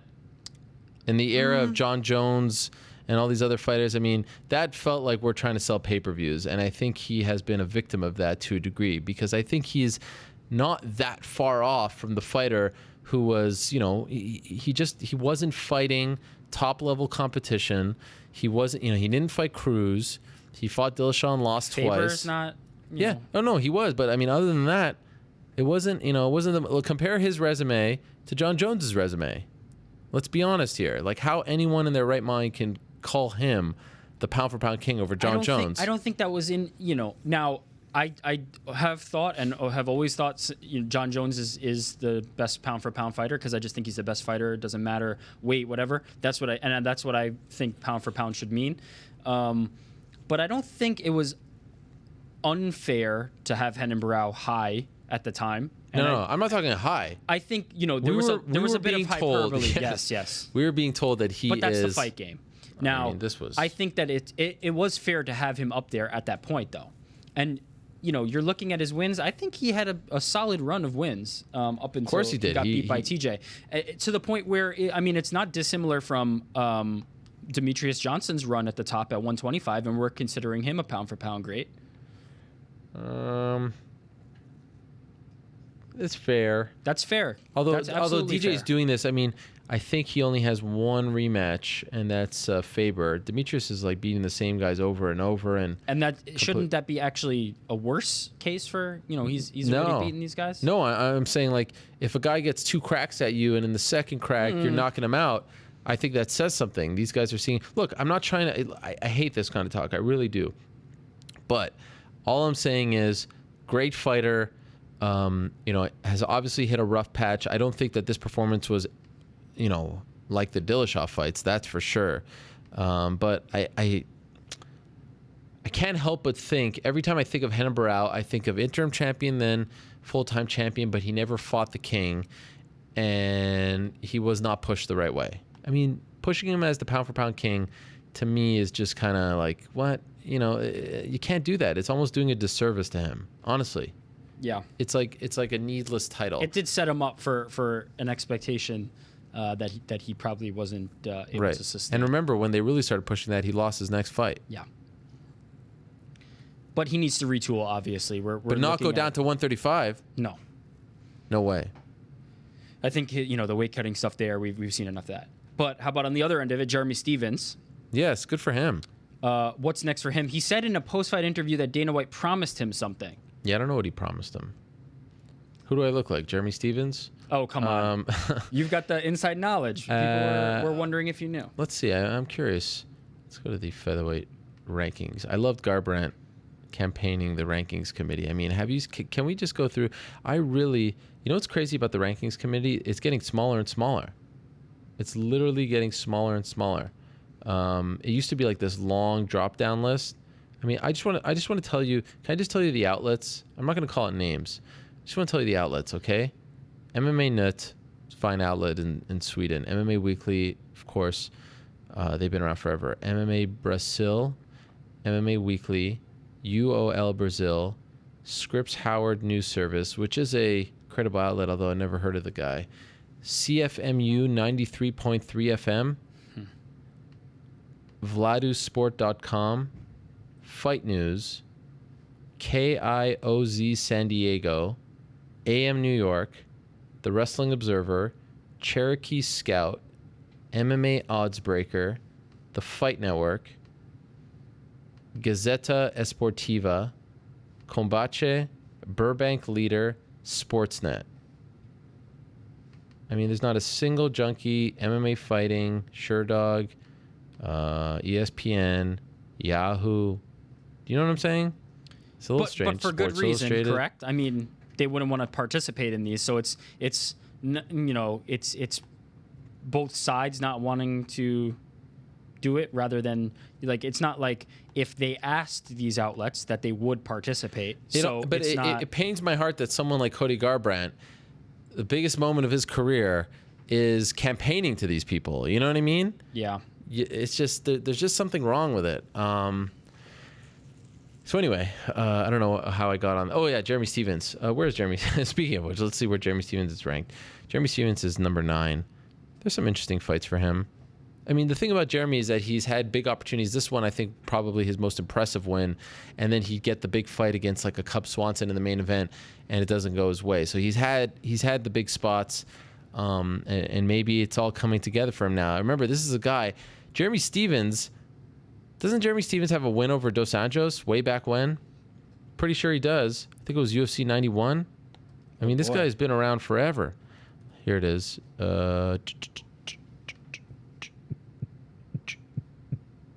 Yep, there it is. UFC 91, round 3 KO/TKO over the lightweight king. So this guy's been around. He's a tough out. Anyone sleeping on Jeremy Stephens making a big mistake. Lost his last fight to Max Holloway. Remember that at 94. He's kind of like, he lost 2 in a row against Oliveira and Cub, then beat Bermudez in a great fight, then lost to Holloway, and now beat Barao. This by far the biggest win. I mean, the Dos Anjos win didn't mean as much back then. Has losses to Edwards and Cerrone, so he is on track. He's fought some tough guys, Pettis too. So he's kind of fringe top 10, top 8, top 5, something like that. Don't push him too quickly. Let's see if he can go on a run here. Good for him. And no idea what Dana White promised him. No. Should the UFC play up the North Cal versus SoCal rivalry happening at UFC 199? Seems like they could do some fun marketing. That feels a little too regionalized. As I said at the top, all 4 participants in the main and co-main live in California, which is pretty cool. And I said, the NBA champion, NHL champion, middleweight champion, bantamweight champion, light heavyweight champion can all be from that corner of the world come Sunday. Man, look. NBA champions coming out of Sure. Cleveland, Right. Ohio. I thought you were talking smack about Faber or someone. But, I mean, you don't want to go too regionalized. That's just something that you might want to do locally, but not, I'll let you know when I'm out there, but I don't. It doesn't have the East versus West appeal. No. Is there a big rivalry between the North and the South? Like You're asking the wrong person. I mean, I guess the Giants and the Dodgers have had a long-standing rivalry, and the Warriors and the Lakers, they weren't really good at the same time. The Sharks and the Kings have a rivalry, so yeah, I guess but what about like the Kings and the Lakers? That's a rivalry that. That's true. That's true. I think this is a thing. I mean, I'm really not informed enough to speak on it, but it does seem a little regional. I'm with you on that. They could probably do like a cool, like maybe one teaser on it or something like that.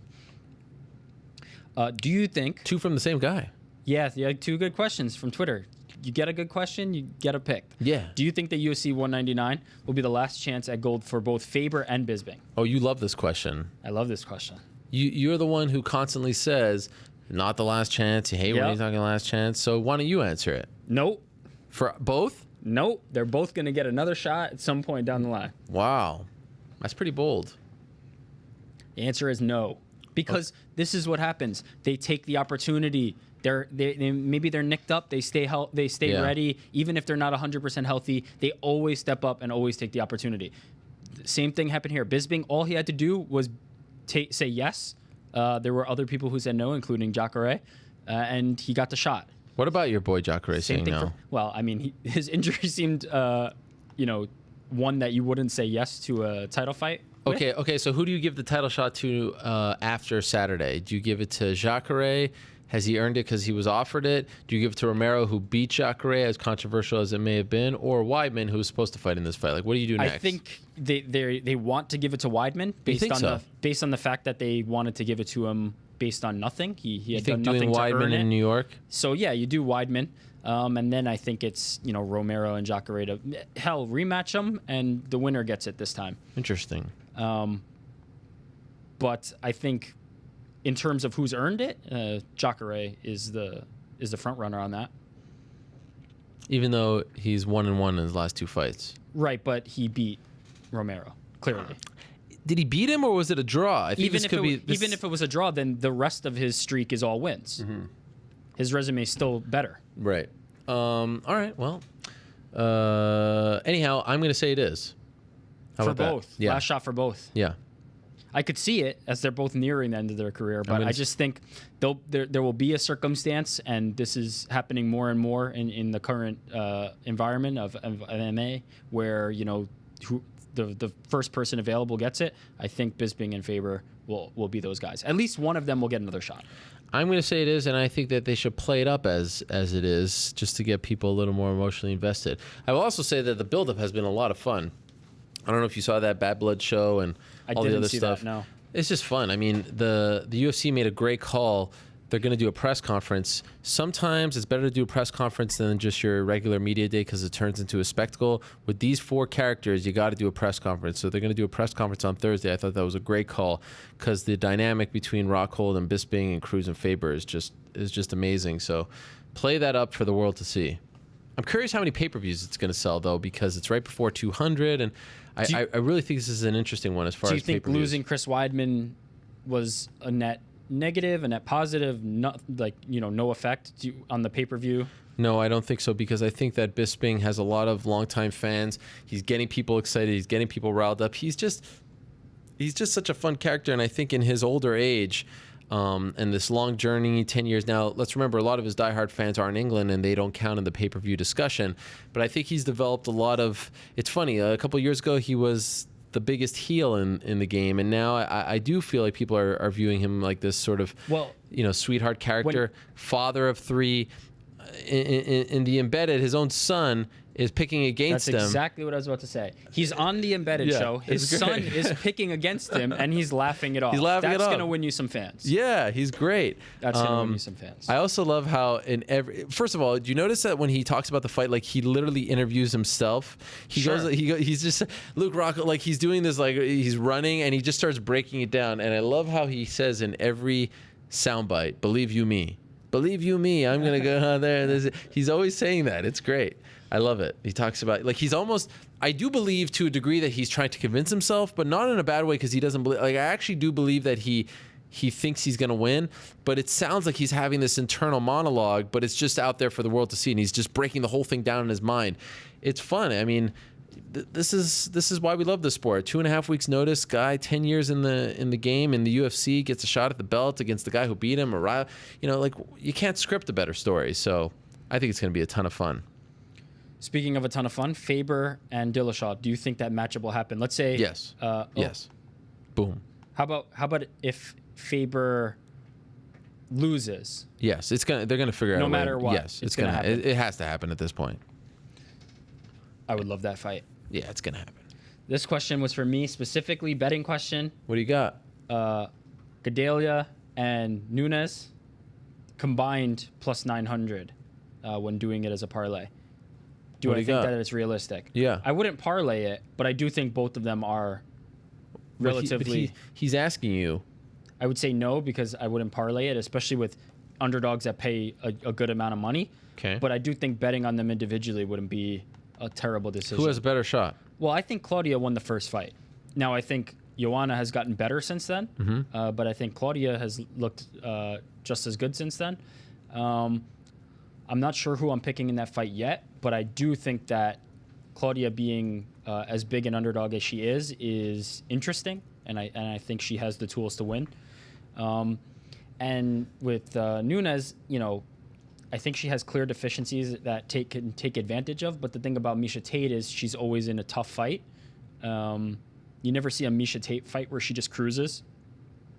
Except maybe not even. I was about to say Rin Nakai, but I think even Rin Nakai had some moments where she looked like she had some offense. So I think the reason there is just that Tate is always in a scrap, and you win those and you lose those. It's not a thing where you always come out ahead. So I think that both of them are decent underdogs to take a look at. How many minutes of The Ultimate Fighter have you seen so far this season? Negative minutes. Minutes? I've gone out of my way to avoid it. Wow, strong words there. It's nothing against anybody who's on it. It's nothing against the show itself. I just have no interest in it, and there's nothing they can do to get me back. I've not watched a minute of Tough since God knows how long. I just can't. I think the last season that I watched relatively regularly was the first one with the women. Actually, no, I disagree. Excuse me, I correct myself here. The Strawway one wasn't that long ago, but that was because they were fighting for the belt. And we knew those people. We were emotionally invested in them and all this stuff. Yes, I cannot lie. I cannot front, as the kids say. I have not seen it myself. I did see a promo where it said that Joanna is down like 5-0 or something like that, and that's interesting. And some people actually have tweeted me saying that she's coming across as a bit of a bully. And yeah, the last time this happened was another famous. What happened? Oh yeah, Ronda Rousey. Yeah. Well, there you go. I have not seen that, but that'd be interesting because people soured on Ronda a little bit after that. Well, how about this thing that doesn't come into play at all? Sometimes putting someone on tough isn't the right thing. Like in the past, they thought putting them on tough is the right move. You get more exposure, 12 weeks on TV, all this stuff. Sometimes, I think back to the famous Brock Lesnar season when he's walking around with that stupid basketball jersey. And it's like, what? Brock Lesnar should be in the woods somewhere. Like, we should not be seeing Brock Lesnar walking around with this green basketball jersey. It just completely kills Conor McGregor. Yeah, although to his credit, he never wore it.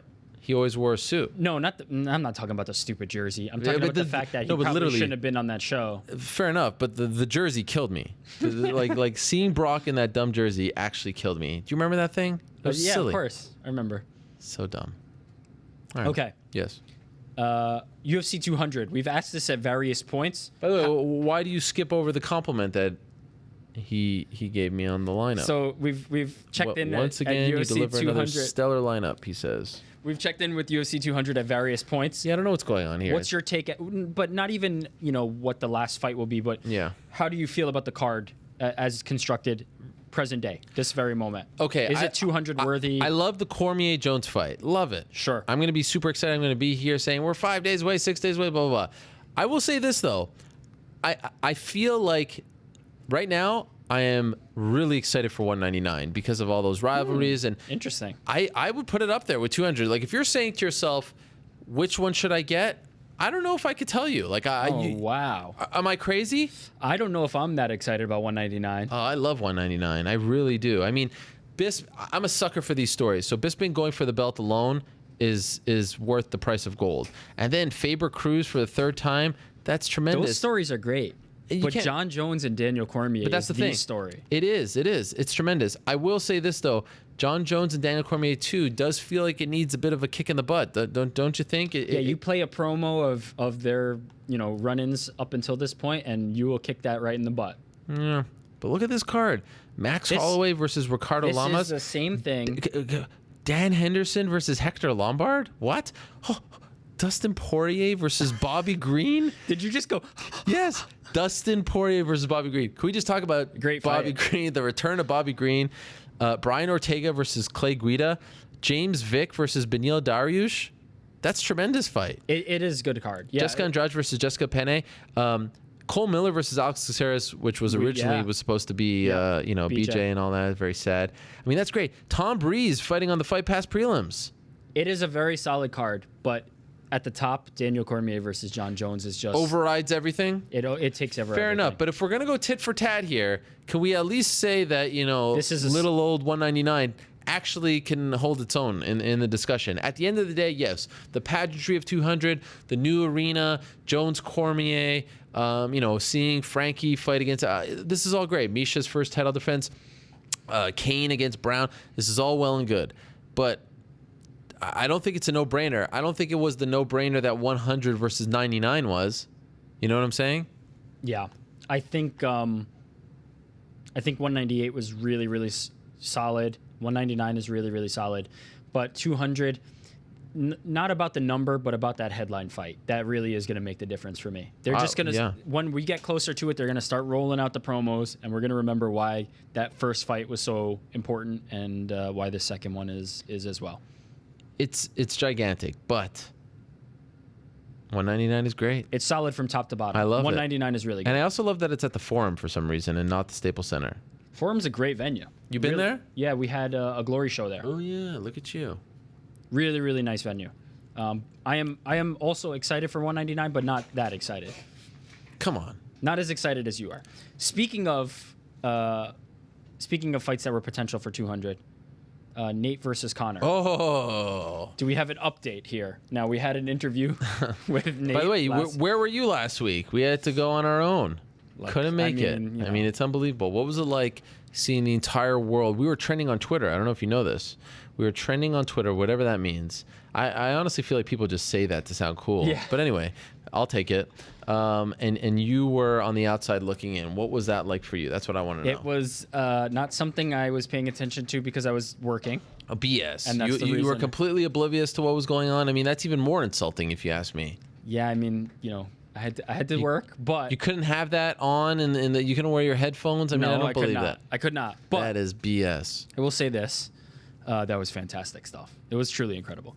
So kudos to you, and kudos to Nate, who really, came off like a champ on that one. But kudos to the team back there for putting the whole show together on 24 hours notice. They stepped up. They showed up to work. God. Unlike you. I did show up to work. That's why I wasn't here. So, question. Do we have any later news than anything that was discussed last Wednesday? Do we have an update since then? Believe it or not, a tiny bit of movement, but nothing huge. But this is what I'll say. Believe it or not, there's not a huge update. I can't tell you that it's anywhere really closer to 202, yeah, all this stuff. But this is what I say. I've been thinking about this fight all weekend long. I do believe that one day, when all the facts are out, the details are out, when the story is told about these two guys and this rivalry, if you will, and this at least 2 fights, maybe it ends up being 3 down the line. I wouldn't be surprised.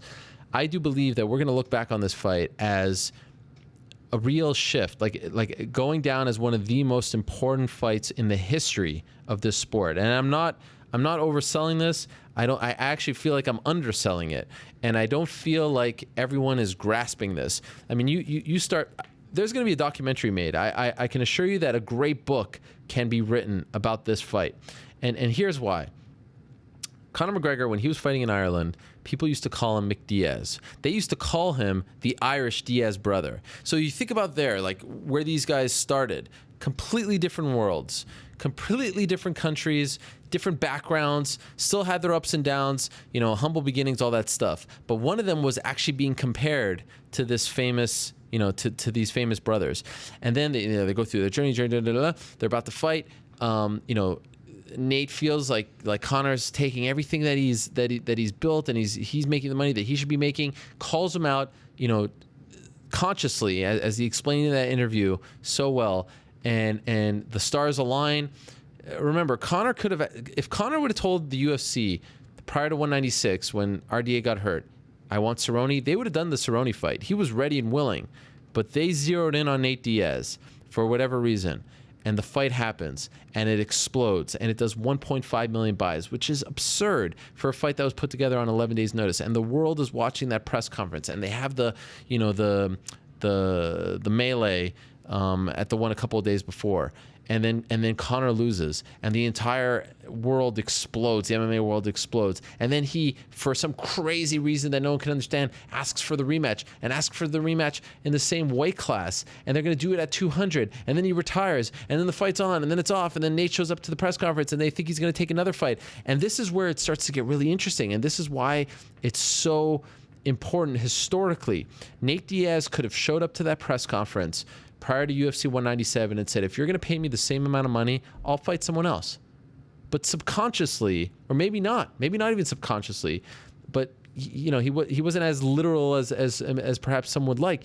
He said that I'm going to stand by this guy because he recognized what the fight meant, how big it was, and he stood by Conor McGregor. You get what I'm saying? He could have taken the same payday and fought at 200 and probably made around the same amount because it's 200, and that number means a lot. But he stood by them. He stood by his guy. And then and now all this stuff happening, and now you see, Nate coming on the show, and even Conor saying, like, that's the fight that they want. And for the first time in UFC, look at Stipe versus Alistair. And I don't know if I'm verbalizing this the right way, but Stipe versus Alistair. Stipe wins the belt. They say to him, okay, Alistair is next. I'll fight whoever you want. That's not happening in this fight. And in the history of the UFC, how many times has that happened? Where the fighters are in some shape or form almost banding together to get what they want. And they're talking 9 figures. And they're talking big money. And it's not being scoffed at. And it's generating these kinds of numbers. This is changing everything. Nate Diaz is putting out the blueprint to fighters, saying, don't say that you fight whoever they want. Say what you want. Don't say that you'll take any fight on short. You know what I mean? He's actually telling fighters, Nate Diaz, of all people, is telling fighters how they should act. This is fascinating stuff. Do you get what I'm saying? This is a real shift in the way the sport, I think, is being played out behind the scenes and being viewed by the public. It's opening my eyes. It's mind-blowing to me what's going on here. Absolutely. That said, I do think Conor McGregor was laying out this blueprint before anybody. Absolutely. I don't think Nate Diaz is the one who's responsible for laying this out. I think Conor McGregor got this train rolling on his own. 100%. And that's what always got me fired up about, the way people couldn't appreciate, even people in the featherweight division. This guy is changing everything for you guys. And then you have some other fighters like, let's say Conor was calling them out. He's like, he doesn't deserve to fight. Are you nuts? You should be jumping at the chance to fight Conor McGregor, even if he's not the champion. But to his credit, Nate is proving to be a draw in his own right. Well, you don't think? No, I was about to say, the idea that he wasn't a draw was one statement about it being a needle mover at one time. I think we all can acknowledge. And he said it. The best way it's ever been said was he said when they needed numbers on Fox, they put me on those cards. Sure. That wasn't a coincidence. Right. He wasn't given an opportunity. That was his first headliner in UFC pay-per-view history. He had never been in the main event before. So I loved his line about, when they said, congratulations, you just scored your biggest payday. And he's like, scored biggest payday? That was a reimbursement for all the money I should have been making. I mean, come on, this guy is a savant. He's brilliant, and he doesn't get enough credit for this. But this is not, my point isn't about Nate's brilliance. It's not about Conor's brilliance. It's about what they're doing together. And it may not seem that way at first glance, but in some strange way, Conor McGregor and Nate Diaz are banding together here, and it's an amazing thing to witness. I agree with you 100% that they are doing this and that they're holding out for this fight. Now, is it not, can you not see that it also is selfishly motivated, that they both want to make the most money for themselves? It is to a degree, but if, look, fighters, at the end of the day, it's an individual sport. And they're trying to get the most, especially if you believe you weren't making enough back in the day. This is prize fighting. But what they're saying about the belts and all this stuff, I mean, this is stuff that has never been said before. It's always been about the belts. Sure. And they're like, no, I'm going to fight this guy because he's going to get me the most money, and we have power together. We have strength in numbers, and the UFC is flying around meeting with them, and we're like, nah, thanks, but no thanks. I mean, this stuff is crazy. Think about every fighter that said, I want to be on 200. And Conor McGregor essentially said, like, I don't really care. And Nate's saying the same. I don't really care. You could take your 200.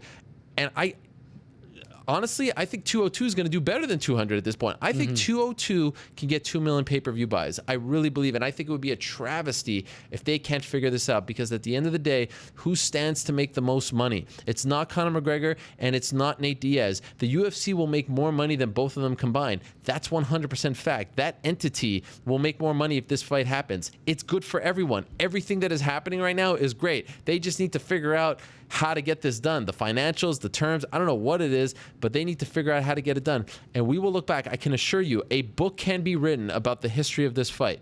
It is so complex, so interesting, but what's happening behind the scenes between these two guys coming together from different backgrounds, at first glance, you think that they despise each other. They're working together. Every little message, every little tweet, every little Instagram is them working together, and it's amazing. It is so, we've never seen anything like this. Can you tell me a fight this big with this much at stake where two fighters were actually working together like this? Only in boxing. Yeah, I'm talking MMA. Not in MMA. Only in boxing. You heard it here first. 2020, Ariel Helwani publishes his first book on Nate Diaz versus Conor McGregor. I would love to. I'm just not that good of a writer, but one of these guys needs to. There was a book about. It's a writer spent a weekend with Tony La Russa, the former manager of the St. Louis Cardinals. And it wasn't even like a playoff weekend. It was just like 3 games. I think it was against the Cubs. And he wrote a whole book about that, about just like shadowing Tony La Russa. And it's very much, it's one of the best sports books ever written. And it was widely praised. And I feel like a book about like the last 5 months can be written. And maybe you got to wait till the thing, but like there's something there for someone. Go take it and run with it, because something special is happening here. Well said. Moving on to... Was it? I don't even know what I said. No, I know what I said. It's hard for me to actually... Sure. I've been thinking about this fight, and I keep saying to myself, like, this fight is so important in the history of this sport, if they pivot and go in a different direction, and it's Conor versus Mr. X, it's not the same. It will never happen like this. I think that's possible, though. I think there's a point where somebody's bluff is going to get called, and you're banded together, and you're both taking the anchor down to the bottom. Sure. So, and again, I'll reiterate what I said last week. The best negotiators are the ones who are willing to walk away. And both of them at this point have shown that they are willing to walk away. And those are tough guys to negotiate with. Yeah. Okay. Personal favorite segment this month. Oh. Joe Rogan, when he invaded Brendan Schaub and Bryan Callen's interview. Chael Sonnen, the quote-unquote basically clean interview. Yes. And the Nate Diaz 1 hour special interview. Gosh, I have to pick? And I feel like not even a month. Wasn't that in the last was like 2 weeks? Stretch, yeah. I can't pick. That's like picking my favorite son. By the way, I would include Bisping's interview in there. I thought that thing was pretty special. He was all fired up.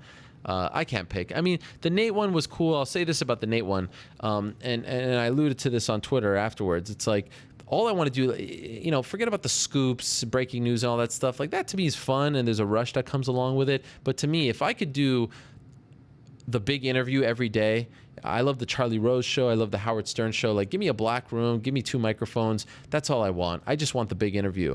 And it felt like on that day, last Wednesday, that was the big interview. That was the interview that even if you hate me, you hate this show, you hate this website, you had to pay attention to it because it was just so big. That's what really gets me excited. That's what keeps me going. And honestly, do you know how hard it is to get Nate Diaz on a show? That I felt like I was looking at a unicorn.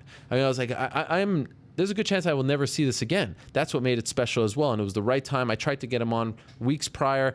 Everything came together. The stars aligned. But the big interview is what I like best. And honestly, like if I could do the big interview from here, I would be a happy man. I just like doing the big interview. Where everyone has to listen, where there's a juicy topic, where you get a lot of time with the guy. I mean, gosh, if I could do that. So yeah, we've been lucky. But I think that answers the question. I think people can figure out from that one. Yeah. All right. Fair enough. Cleveland card. This is proposed. How do you feel about this? Stipe versus Alistair. Yeah. Verdum versus Rothwell. Do you like that fight? I love it. Verdum versus Rothwell. Yeah. Yeah. Great fight. That was the one that was announced on Sunday. Yeah. Perfect one to build them both back. Yeah. Cody Garbrandt versus Bryan Caraway. I will also say, by the way, I like it because Rothwell said on this show that he made a mistake by taking the JDS fight, and whatever you feel about that is fine. But it's kind of cool that he's getting a chance to fight the champ when he really didn't have to take that fight, in my opinion. Not the champ. No, the former champ. He beating Barnett should have been enough. And it's cool that he's getting a chance to fight the guy who was the champion when he took the fight against JDS. It feels like somewhat of a consolation. Right, it feels like he can still springboard up from this. Matt Brown versus Carlos Condit. Well, Matt Brown was just announced against Jake Ellenberger at 201. Well, there you go. So that's out. Yeah, that's out. And Jessica Ai versus Ashley Evans-Smith. I don't hate that because I think I need to win, and you got to build her back up. So maybe she should take a step back in the ranking. What about Sarah McMahon's title shot request? We had some questions about that, but I didn't feel it was really relevant because they're asking, what do you think about it? Should you do it? Of course you should do it. You should always call for something, and you were just giving Caraway the credit for aiming high and aiming for the title shot. Now, is she going to get it? Not a chance in hell. That was not a performance. It was just the way that she said it. Shot. And yeah, I mean, it didn't seem like she believed that she was in line for that title shot. She's just so polite. But yeah, that's what you have to do. It was just so polite, but it wasn't the performance that's going to get you the title shot. It is not. Look, you give her credit for asking for it, but just the way she said it would just cracked me up. Anyway, so Evan Smith is cool. We'll call this the Cavaliers Championship victory card. Something like that. I am looking forward. I hope that there's no hard feelings between the citizens of Cleveland and I. In fact, there will be. I used to wear an Indians hat back in the day. Of course you did. You've repped every single team in every single sport. No. I actually used to collect hats and loved wearing them. But I mean, this narrative that you're trying to put out to the world that I'm some kind of bandwagon jumper is so wrong. I am the most loyal. I wear the hat of a team that doesn't exist. It is no longer in the ether. So, and like you talk about loyalty, I mean, come on. Last question was about the betting stakes, but we'll figure that out in the next 2 days. Of course, Joe Daddy has to weigh in on this. I mean, you talk about right below Vinny Magalhães, probably like the second biggest troll That's funny. In MMA right now. Joe Daddy, I met him in Houston. Had nothing but great things to say about you. I met him too. He was eating, he was nursing, as they say, a large bowl of French fries. And couldn't be bothered to get up and shake my hand. He was just so busy with his French fries. Wait, so how did you know it was him? Because then he tweeted me afterwards. This is a long time ago, maybe like UFC 136. No, I think it was Strikeforce in Dallas. Him and his cronies were just sitting around eating these French fries, and they just could not be bothered. They're like, "Yo, what's up, Ariel? Here we are eating French fries." I was like, don't even offer me any. Can't even be bothered. All right, let's look at some of the odds before we go. Can we do that? Sure. UFC 199 is this weekend, of course. How about the other Dong Young Kim versus Polo Reyes? Dong Young Kim. Correct. You know what's interesting? Wow, I've never seen this before. He's minus 105 on one site, 5 dimes, and then he's plus 101. Actually, he's not my mistake. He's plus 101 on another site, and then minus 102 on the other. Well, it depends on what the other person is. Minus 135, minus 129, no, minus 110. No, so then that person is the favorite. Yeah. I just saw the minus 105 and figured he was the favorite. The discrepancy comes from it being a close fight, and so there may have been action at one book versus another that pushed it in the other direction. When it's that close, that can happen sometimes. Kevin Casey versus Elvis Mutapcic. Mutapcic, I think. Yes, minus 135 plus 121. Jonathan Wilson versus Luis Enrique da Silva. Minus 199 plus 179. Okay, and here we go with the interesting fights. Tom Breeze, Sean Strickland. Breeze. Well, this is interesting. Breeze is a minus 106. Strickland a minus 104. Who's the favorite? Breeze, but like that's essentially a pick'em, yeah. Jessica Penne against Jessica Andrade.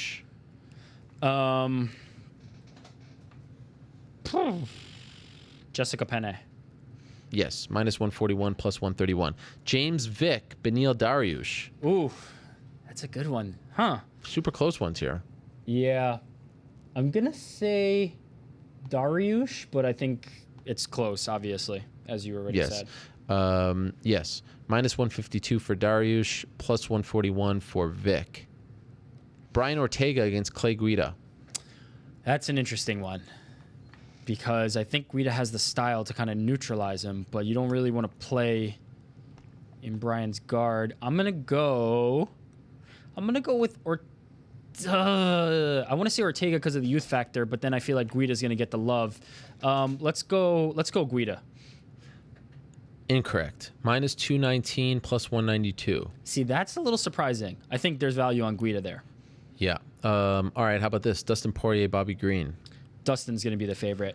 Minus 200 plus 186. You're right. Okay, how about this? Oh, well, why is Alex Caceres so high up? Okay, let's go to Caceres Miller. This is way lower on the card, but for some reason it's higher up. Cole's going to be the favorite there. Minus 158 plus 146. You are correct. Dan Henderson, Hector Lombard. Minus 309 plus 265. You are correct. Max Holloway, Ricardo Lamas. Holloway. Yes, minus 280 plus 242. Yeah, these are getting easier as it goes up. Yeah. Dominic Urijah. Dominic big. So yeah, so Dominic is a minus 495 and Faber's a plus 450. You like that? Or is it worth taking a flyer? As they say hard for me. It's hard for me to get over the fact that I thought T.J. Dillashaw was going to be the champion for a long time. Yeah. And Dominic came in and pretty much blew his doors off. So it's hard for me to. Actually, that's not fair. He didn't blow his doors off, but he looked damn good. It's hard for me to think that Faber is going to be able to do better than Dillashaw did. So yeah, I think that's about right. Obviously I like Cruz in the fight. Okay, and how about Luke Rockhold and Michael Bisping? Yeah, I'm not giving Michael Bisping much of a chance in this one. Wow, a minus 590 to be exact. Look, I think that's okay. His own son isn't even picking him. That said, I mean, what the third fight between them would do gangbusters if Bisping can pull it off. Oh yeah. Wow, would it? The trilogy fight Holy there. moly. Could Or you actually, imagine Michael for Bisping as Bisping, it would be champion? number 4 because he'd say he has 2 wins over him, one Right. in the training room, one. So, he in, doesn't need the third fight or the fourth fight.